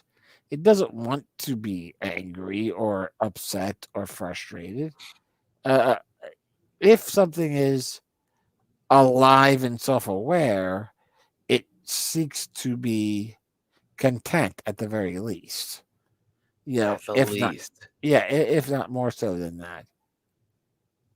If you believe that, then you have to believe that the universe is trying to direct all of its parts to something that leads to happiness. The universe, because that's the creative spirit. Yeah. While the universe only itself, through bliss can you create a new perspective. Yeah, while the universe itself, while the elements of the universe itself are essentially all deadly to life as we understand it. Right. Yeah. And that the universe is that's the adventure. Right. That every part of the universe, everything that the universe creates, is attempting to kill you in some fashion or another eventually. Yes. But that's just the nature of the universe. That higher part of it, there's an underlying current that is like, dude, I'm trying to show you how to do it. I'm trying to show you how to do it. Mm-hmm. That I've believed that for at least 35 years, where and part of this is maybe I have too much, I don't know, confidence in humans or too much faith in humans. I don't know. I don't like humans in general. I don't trust humans in general. But I do believe that virtually every human has that part inside them. Now, sure, unless you're mentally ill, unless there's a mental issue, but every human has that part inside them that when they're about to keep kneeling on the back of that guy's neck, or they're about to fucking stab their wife, that there's a part inside them that goes, I probably shouldn't do this. This is wrong. This is wrong. And that voice might be really tiny in some people, but I'd like to believe it's still there, that there's still some part of them that is saying, don't do this. So what is that part? So what is that part? I got ideas, but what is that part? You can call it whatever you want. You can call it a soul. You can call it a consciousness. But that's the point of faith that you have in the faithless, or those that are disregardable. You believe that the disregardable has the choice. Yeah, and it makes me, it upsets me. It's absolutely, and it makes me as a human, my reaction is I get angry at that. And my initial, my reaction is I would turn to evolution as my answer at that point. That's in the herd kind of thing. In the herd, yeah. That if I went through that many times during pandemic. I lived there, dude. I lived there. I've lived there most of my life. It's one of the. It's probably reason number one of the 800 plus reasons as to why was Brian born in a wheelchair. It's probably I had this conversation recently. Yeah, it's probably reason number one. Because the frustration that I feel and the anger that I feel towards people that won't listen to that voice, won't listen to what I know it's not obvious. I know it's not obvious, but I think they all hear it. I think they all hear it. I can't guarantee you that Jeffrey Dahmer heard it. I can't guarantee you that Charles Manson heard it. I think Charles Manson heard it, but I don't know that Jeffrey Dahmer heard it. They're two different people. There's two different variations. Well, one was a sociopath, and one was alone. You know what I mean? Like one has, one had society and people, and the other one had nothing. Anyway, it doesn't matter. Yeah. So, yes. Yeah, go ahead. I'm being asked to take the puppy out. Okay. But I'm the only one here. But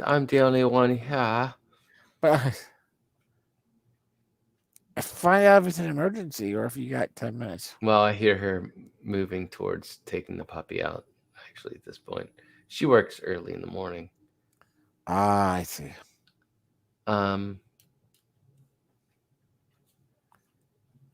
Will you be all right for 5 minutes? Yeah. I can put on something leave? I can put on something enjoyable. Yeah. Entertain the masses. I got to entertain the canine, because this is where I want to be, and this is where I'm looking forward to our conversation stemming mañana, because you have to realize the monk lads are they get a heaping dose of esoteric on a daily basis. So mañana, they ain't gonna be stunned, baby. They're gonna be enlightened. Oh yeah. They're gonna see the adults doing true adulting. You know what I mean? You know. Yeah. That's. I didn't know where the things stood in terms of vulgarity and cunts and whatnot. And it'll be fine. Fluke. Yeah. Hold on. Yeah, do that. Yeah. I'm gonna do a little bit of. I'm gonna check out on. Maybe I'll stream a little bit of me playing chess. You did? I did. Oh, okay. She just had to go out and pee real quick. Awesome. And she's really afraid of the thunder. I don't know if you can hear it or not. No, I can't hear the thunder. What's the name of that? Big Bada Boom? Jafar just said that she took out the twister that I have there over there. Yeah, and there's Big Bada Booms going on outside, and she needed to go outside, and Jafar took her. Yeah. It's just BB and I at the moment. So you think you're alone now? We think we're alone. I think you're alone now. He's singing too. Yeah. Anyone Glenn, I'm checking out a quick. Is it Glenn Roth's? Yes.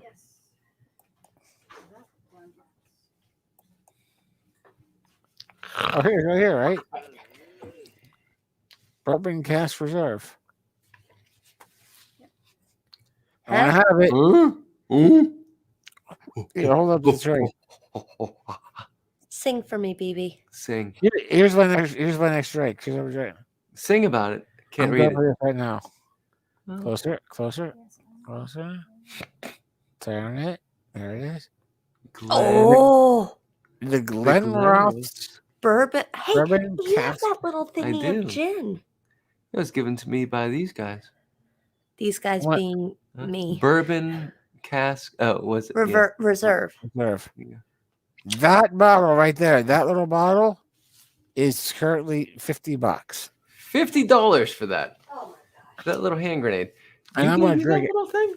I gave you that little thing. Oh, I thought Adhoc and those guys did. I'm sorry. No ice. Where'd it come from? From the place that we were going to take Brian. What do you support, right? That's why. Okay, that makes okay. Do you want me to bring it to you? No, it's okay. Bye. Love you. No ice, just a glass. Yeah. But anyway, so the holy hand grenade of Antioch right there. That's $50. I want to drink it all right now. You're gonna do it.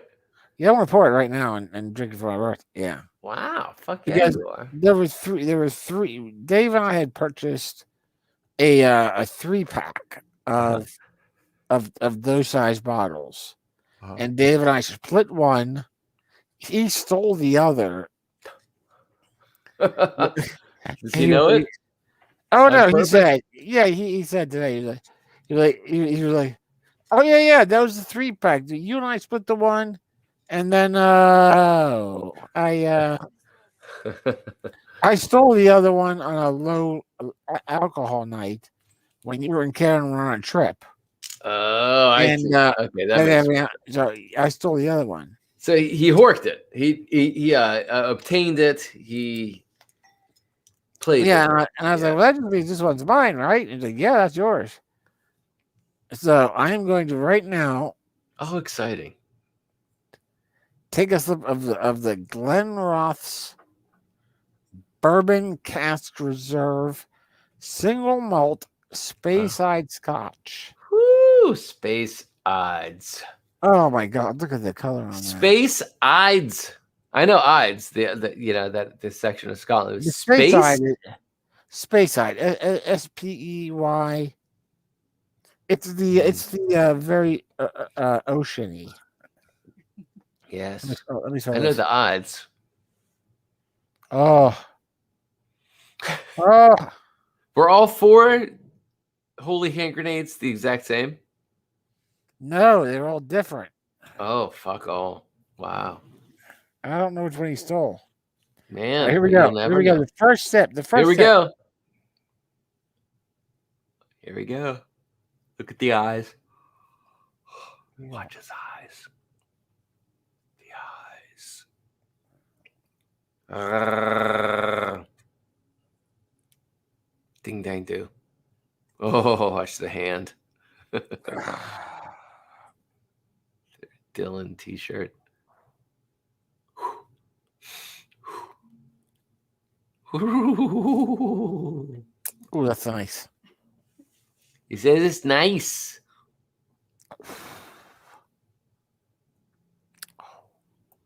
Oh, that's not. Hey, ad hoc. Still awake. Hokor. I don't know what that means. I don't know what that means either. HOKR. Hodor. Hodor. Hodor. Karen called Hand it. of K-Rock. That's That's the hand of K-Rock. Got it. K- H-O-K-R. K-Rock called it, of course. Good one. Of course. She knows those letters. Dude, that is multi-layered and delicious. It's got a little bit of that smoky oceanside Scotch deliciousness, but it's also a little thicker. A little bit of honey in there. Oh. I'm gonna love that. I'm gonna love that $50 drink right there. Anyway, where were we before the dog came in? And tough to say. Tough to say. I was just studying that picture, looking at my children and looking at us and thinking, holy fuck. That is an era of mental capacity. Right. Yeah, it would like the whole life thing is so perspective. That's it, bitch. Yeah, the whole life thing is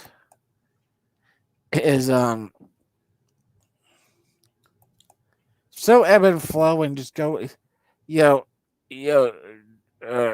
Draven, for example, which is one that you're just like, how did that go in the direction it went? But recently, he has started messaging me and talking about some games and things, and I told him, like, I think one of the issues he was he may have struggled a bit with feeling like he was a selfish person, because any event that happened, his initial reaction was, what does this mean to me? How does this affect my life? And I messaged him an email in the direct message. I said, dude, I don't know exactly what you think of me, but if your what you just said, your definition, I'm one of the most selfish people on the planet, because every event that occurs, my brain's first reaction is, how does this affect me? When Anna died, when Mom died, when Dolly died, anything that happens, my brain first goes to, what do I need to do to survive this? That's not necessarily selfish. There's nothing wrong with self-love and self-preservation. That's the difference. The selfish is self-aware. Yeah, self-love. Self-aware. I told him, I said there is a difference. Oh, I told him, I said, listen, there's nothing wrong with self-love and self-preservation. The key is, it doesn't stop there. Once you have that thought, and once you work through that, then you think, what does this mean to everybody else? And so I don't know if that was something, right. But he started talking to me about some games again. I talked to him very, very, very little in the last 2 years. Just because, I don't know. Life. That's my style.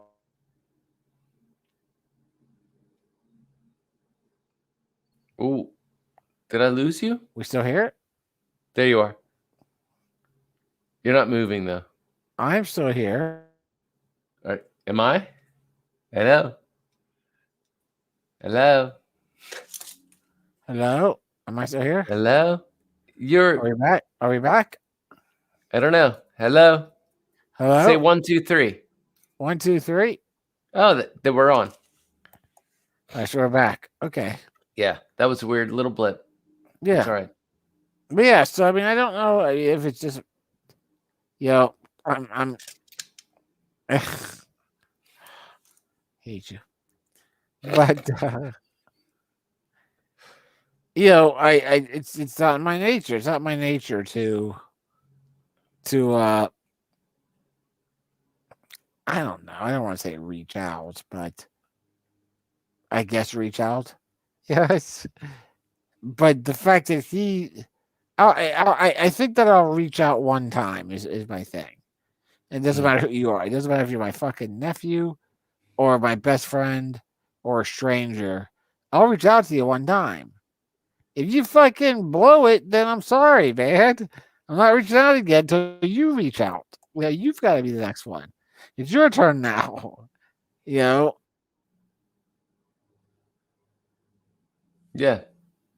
Oh, you froze. Hello? 1, 2, 3. 1, 2, 3. No. Hello? Hello? 1, 2, 3. 1, 2, 3. We're back. We're back again. Interesting. Yeah, very. No, I would say just shut down. Shut down when things. Like don't worry about running any other hotspots or anything. Give the shout out, put the beacon out. They're either strong enough to admit it and connect, or they're not at a point of truly connecting and they need more and they need more. Not really the type of entity that wants to be looked upon as a source of somebody needing that. So at that point, it becomes a parasitic instead of a quest for in information. It could always be a quest or a beacon of information. Yes. But if somebody is looking for enabling, then well, that's not on. Yeah, that's not open. So it's not open for discussion. Yeah, if you're looking to just have somebody tell you that where you are, you're not a yes man and you're not a no man. So it's are you looking for knowledge? Are you looking to connect, or are you looking to wallow? I still today, even after the last 6 years or whatever, where Dre has been struggling, I still think he's got something in there. Like from the conversation I've had from 3 years old to 18 years old, there's shit there that he expresses that he knows that he shouldn't understand, and he does. And I don't know if maybe that overwhelmed him a little bit. And he wound up finding it's very possible that overwhelmed him. But I think the realization is when he was overwhelmed, he went back to those who don't think outside, the low where the water settles, there is no ripple, there is no revelations of thought. He went to the safe zone, and became something amongst nothing, and in doing so, the comfort level consumed him and into that comfort, and being slightly unique was just fine enough.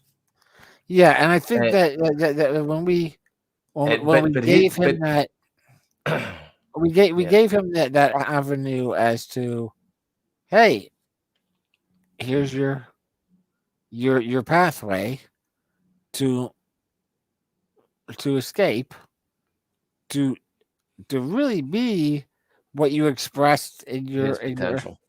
Yeah, and that, but there was still the missing piece of, but you gotta apply yourself in some fashion, and I don't, and like we made it. He was never taught that. Yeah, and well, yeah, I never. I guess maybe not. That's all he ever heard from me and K-Rock and Damron was, like I had conversations with Dre from the time he was 7 until he was 14 or 15, letting him know, dude, I 100% believe that your potential is unlimited. Like, you could do whatever you want. You can achieve what you set your mind to, but you gotta set your mind to it. You've got to go, this is what I'm gonna do, this is what I want to do, and then you have to actually apply yourself. You can't do. I would love to sit there and play video games 14 hours a day, eating Doritos and crunchers and sleeping for 9 to 10 hours a day. Sure, it'd be great. Yeah, but there's a certain line you have to walk at some point to figure out what I gotta do to get myself into a situation to do what I want to do. And where do you find your true enjoyment? Right. Is it a passive enjoyment, one that is that of it's almost an addiction where all of your highs, your excitement needs to be obtained again the next day because it was a hollow victory, right? Yes. The victory was that it was a game, but it wasn't your calling. The real game, you know what I mean, of application of the one thing that you hold that nobody fucking else holds, your perspective of the game. When you implement the key that you are to the bigger fucking picture, that cog that you were born to be, to help the big fucking game move so much more smoothly instead of just being somebody else's pawn in their game. Yeah, it's two different blisses, completely two different blisses. Yeah, and I still have that belief that he's got that in there somewhere. Yeah, he does. Yeah, I know it. I saw it even when I was with him. I saw it, and then I saw it subdued, and it was deadened by the other.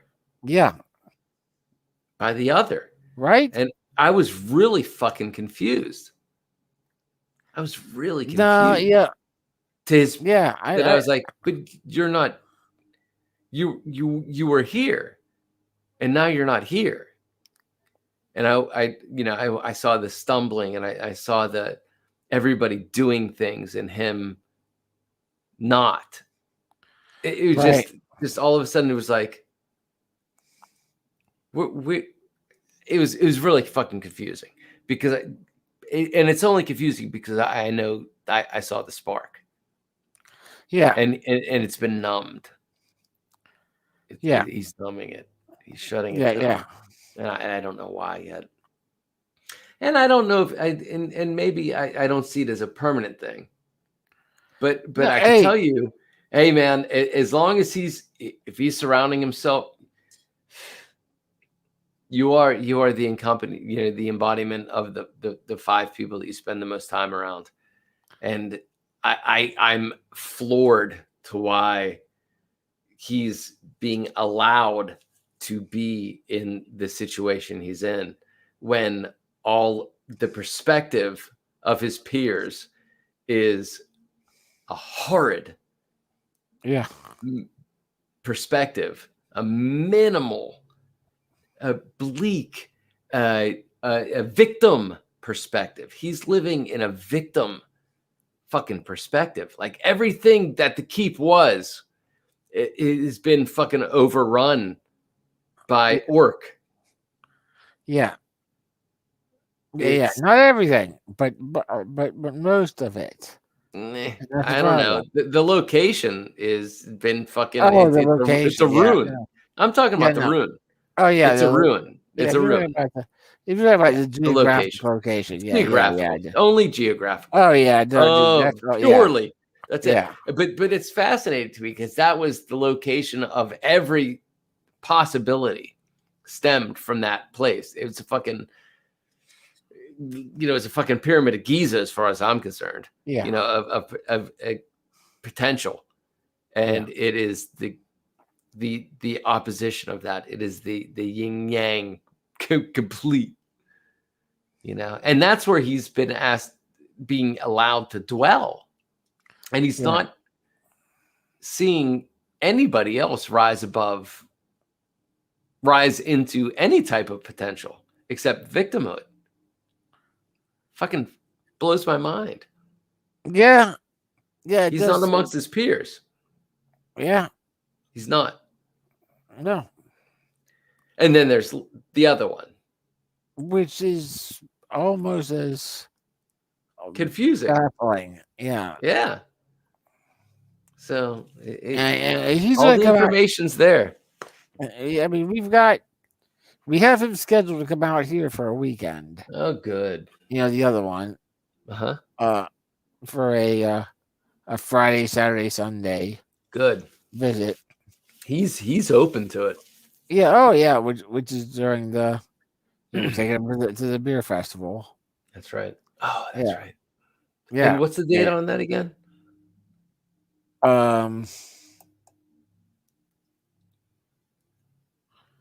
That is August 14th. It's Saturday, August 14th. Okay. Ad hoc is already in. Right. I'm not yet. And Dameron is also in. And me. And Lebo and Hannah K-Rock. Right. And the plan is we're going to get him out here Friday August night. Or October? August. Yeah. Okay. August 1st. 14th. August, Friday the 14th. It's Saturday. Yeah, the issue being that it's the same weekend as your anniversary, I believe. Yeah. But yeah, I mean the plan is the 226th day of the year 2021, by the way. Okay. In the Gregorian calendar. Yeah. There are 139 days remaining until the end of the year at that point. That's good to know. Of course. But yeah, the plan being we've already got K-Rock. I've already took off vacation days to make sure that I'm free. Mm-hmm. K-Rock is taking off work. We're going to get him out here Friday night and just hang out with us. Maybe play a game with them or do something like that. But then Saturday, we're going to wake up, go down to the North Shore,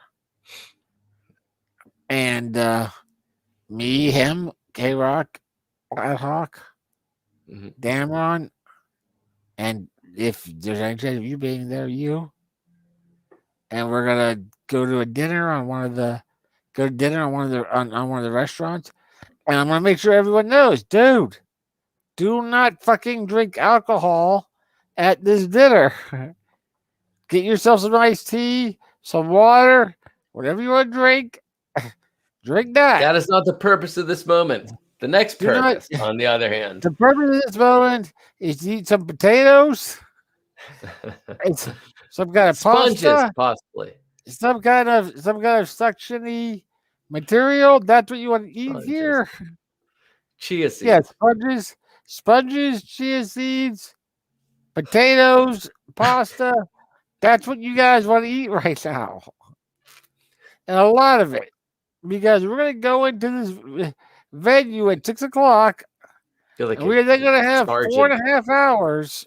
4.5 hours of mad consumption of things.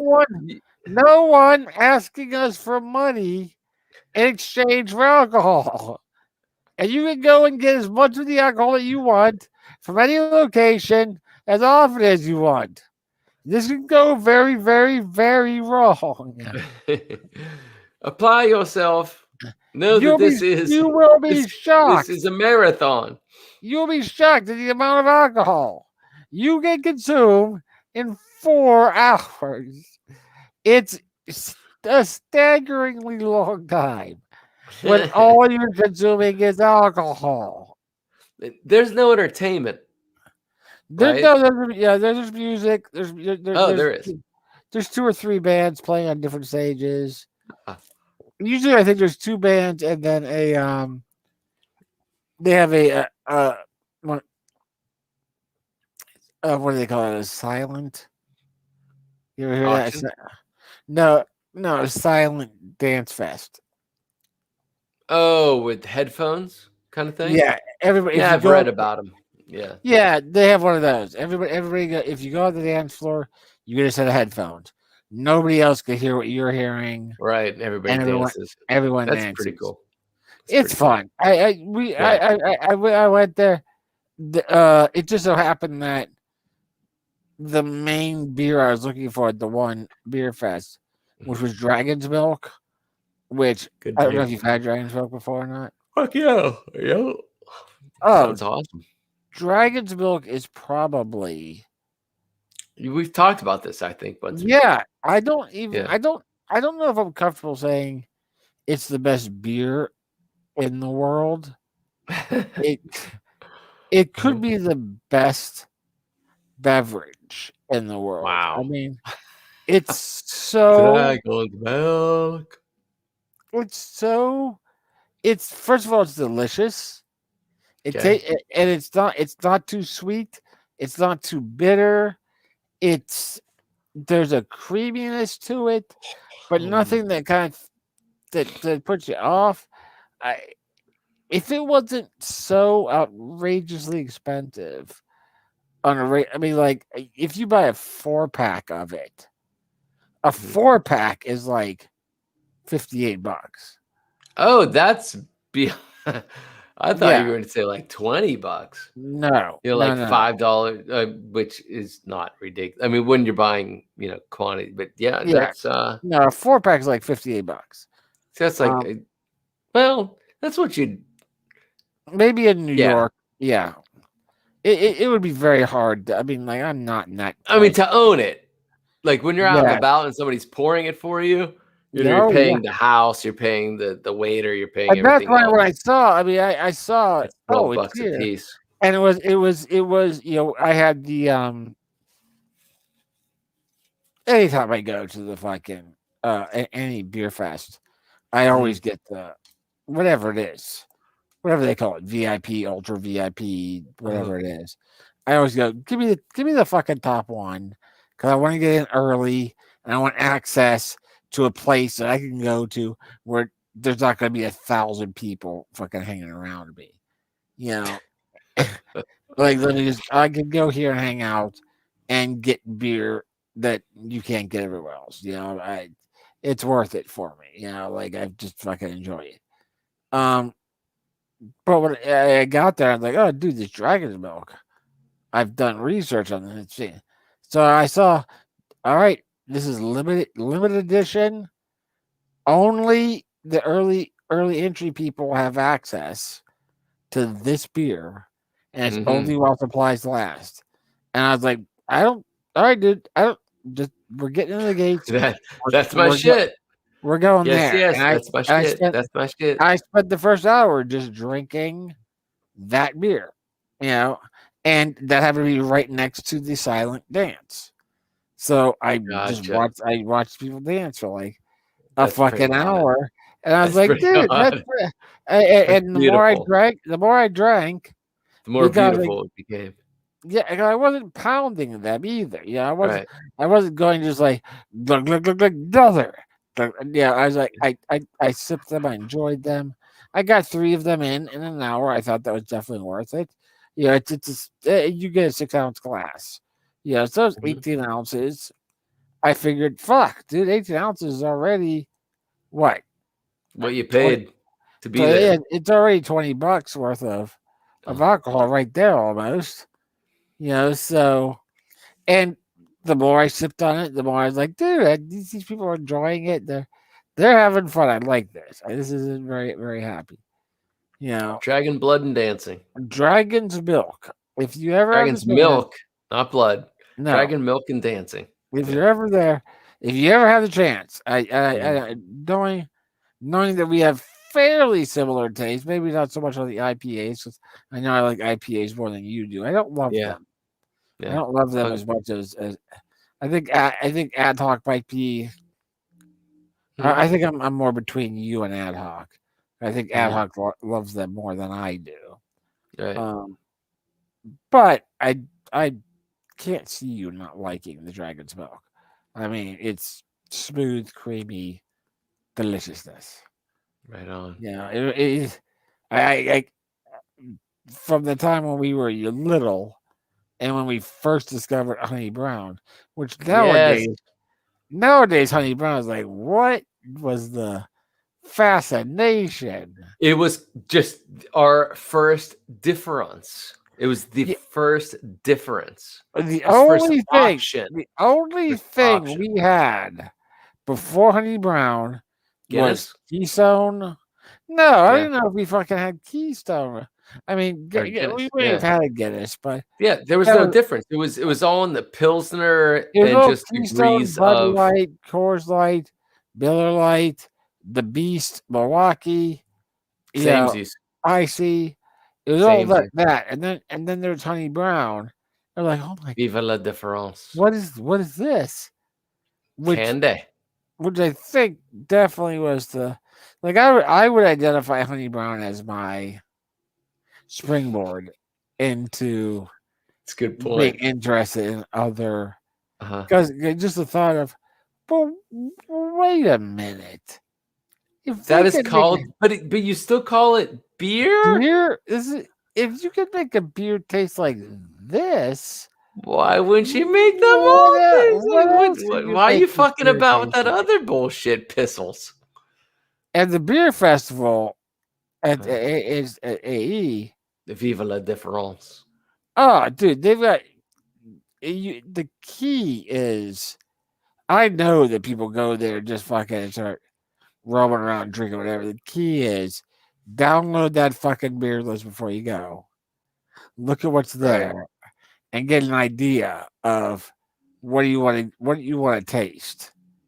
Because there's 250 plus beers there. 250.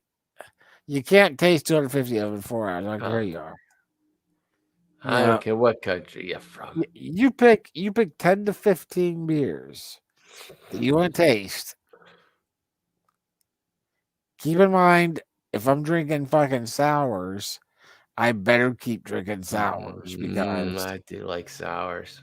I do. Oh, dude, they have so many sours there. Yeah, I mean, it's probably, I don't know, maybe 10% of the beers are sours nowadays. Yeah, but oh, dude, this is a great list. Great, it's a great time. It's just very enjoyable. It's one of my. I'm starting to shut down. My brain is starting to shut down. You should do that so you can make sure you are. 100% capacity at ready to push it at 7:33 tomorrow. And push it as far as you can. Push it, because I have a wonderful day tomorrow. I have a wonderful day ahead. I had a wonderful day today, man. Right. I'm telling you, like I chose realities. I watched the ramifications of choosing a challenge, and oh man, dude! Before that, there was all kind of satellite shit going down. My phone wouldn't allow me to leave my house. Yeah, you. I'm talking about you. My phone wouldn't allow me to leave my house. Which is funny.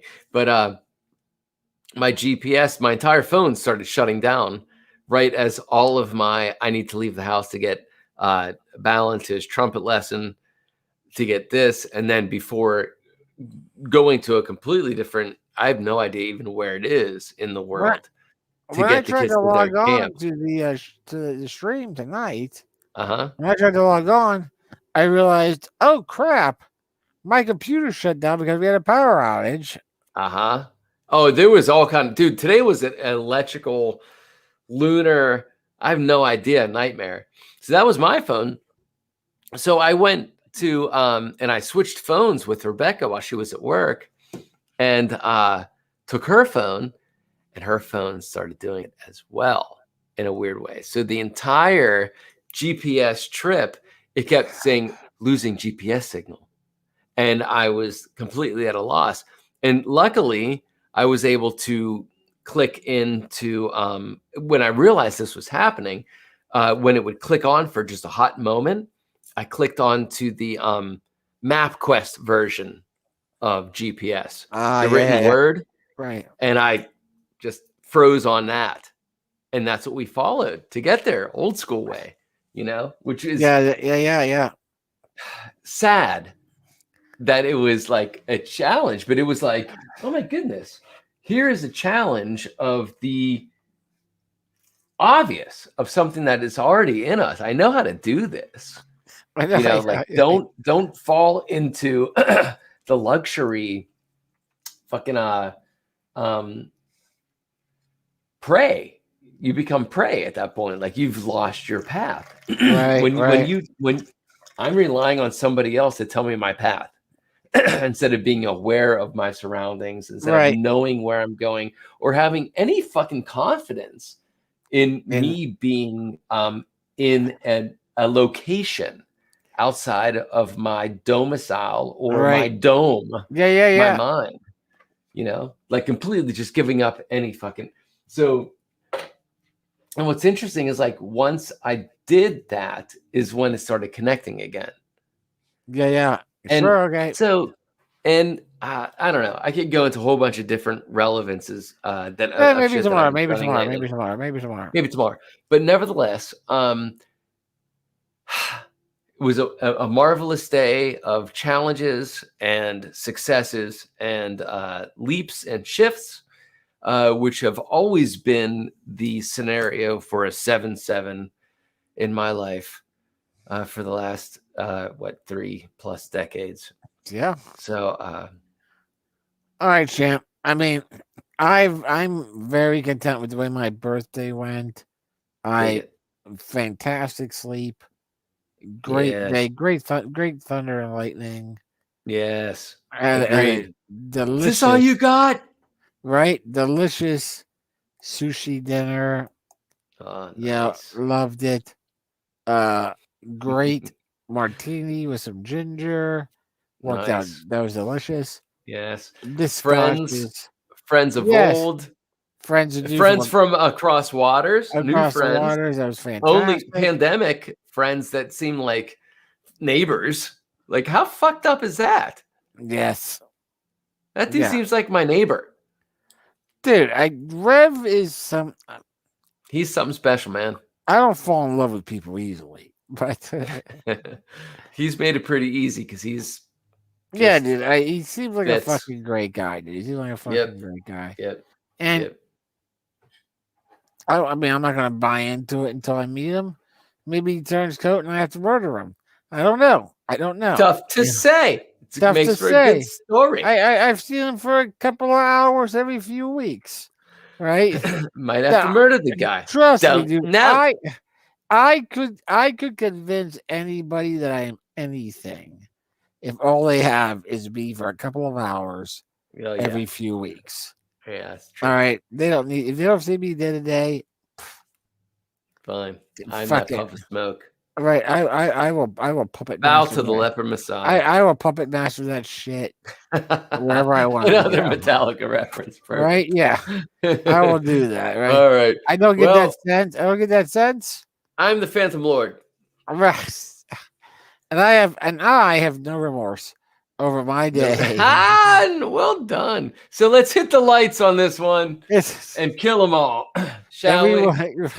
We'll ride the lightning for another evening. Ride the lightning tomorrow, where I'm sure we'll all wind up with some motor breath. And after we eat the anchovies.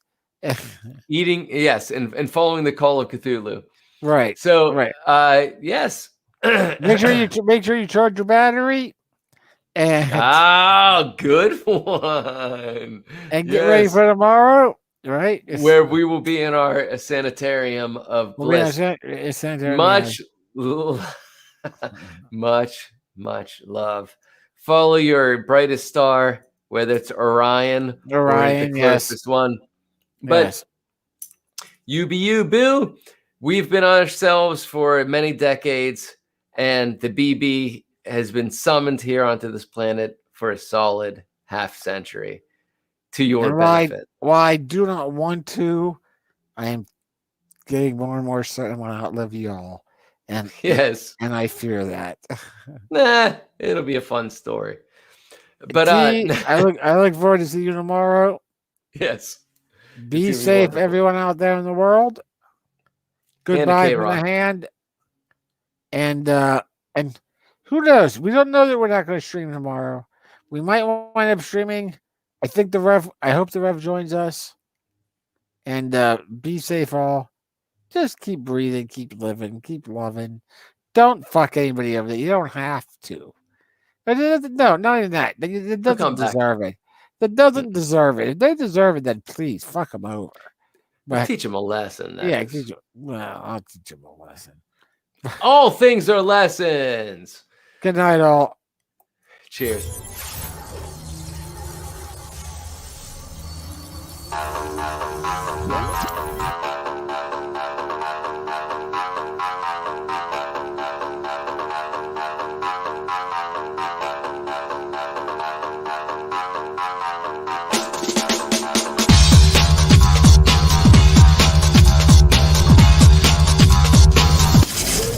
I'm scarred for life, but I'm set for life, and I'm set for life, but I'm scarred for life, and I'm coming at you. I'm fucking crazy. I'm fucking psycho, fucking insane.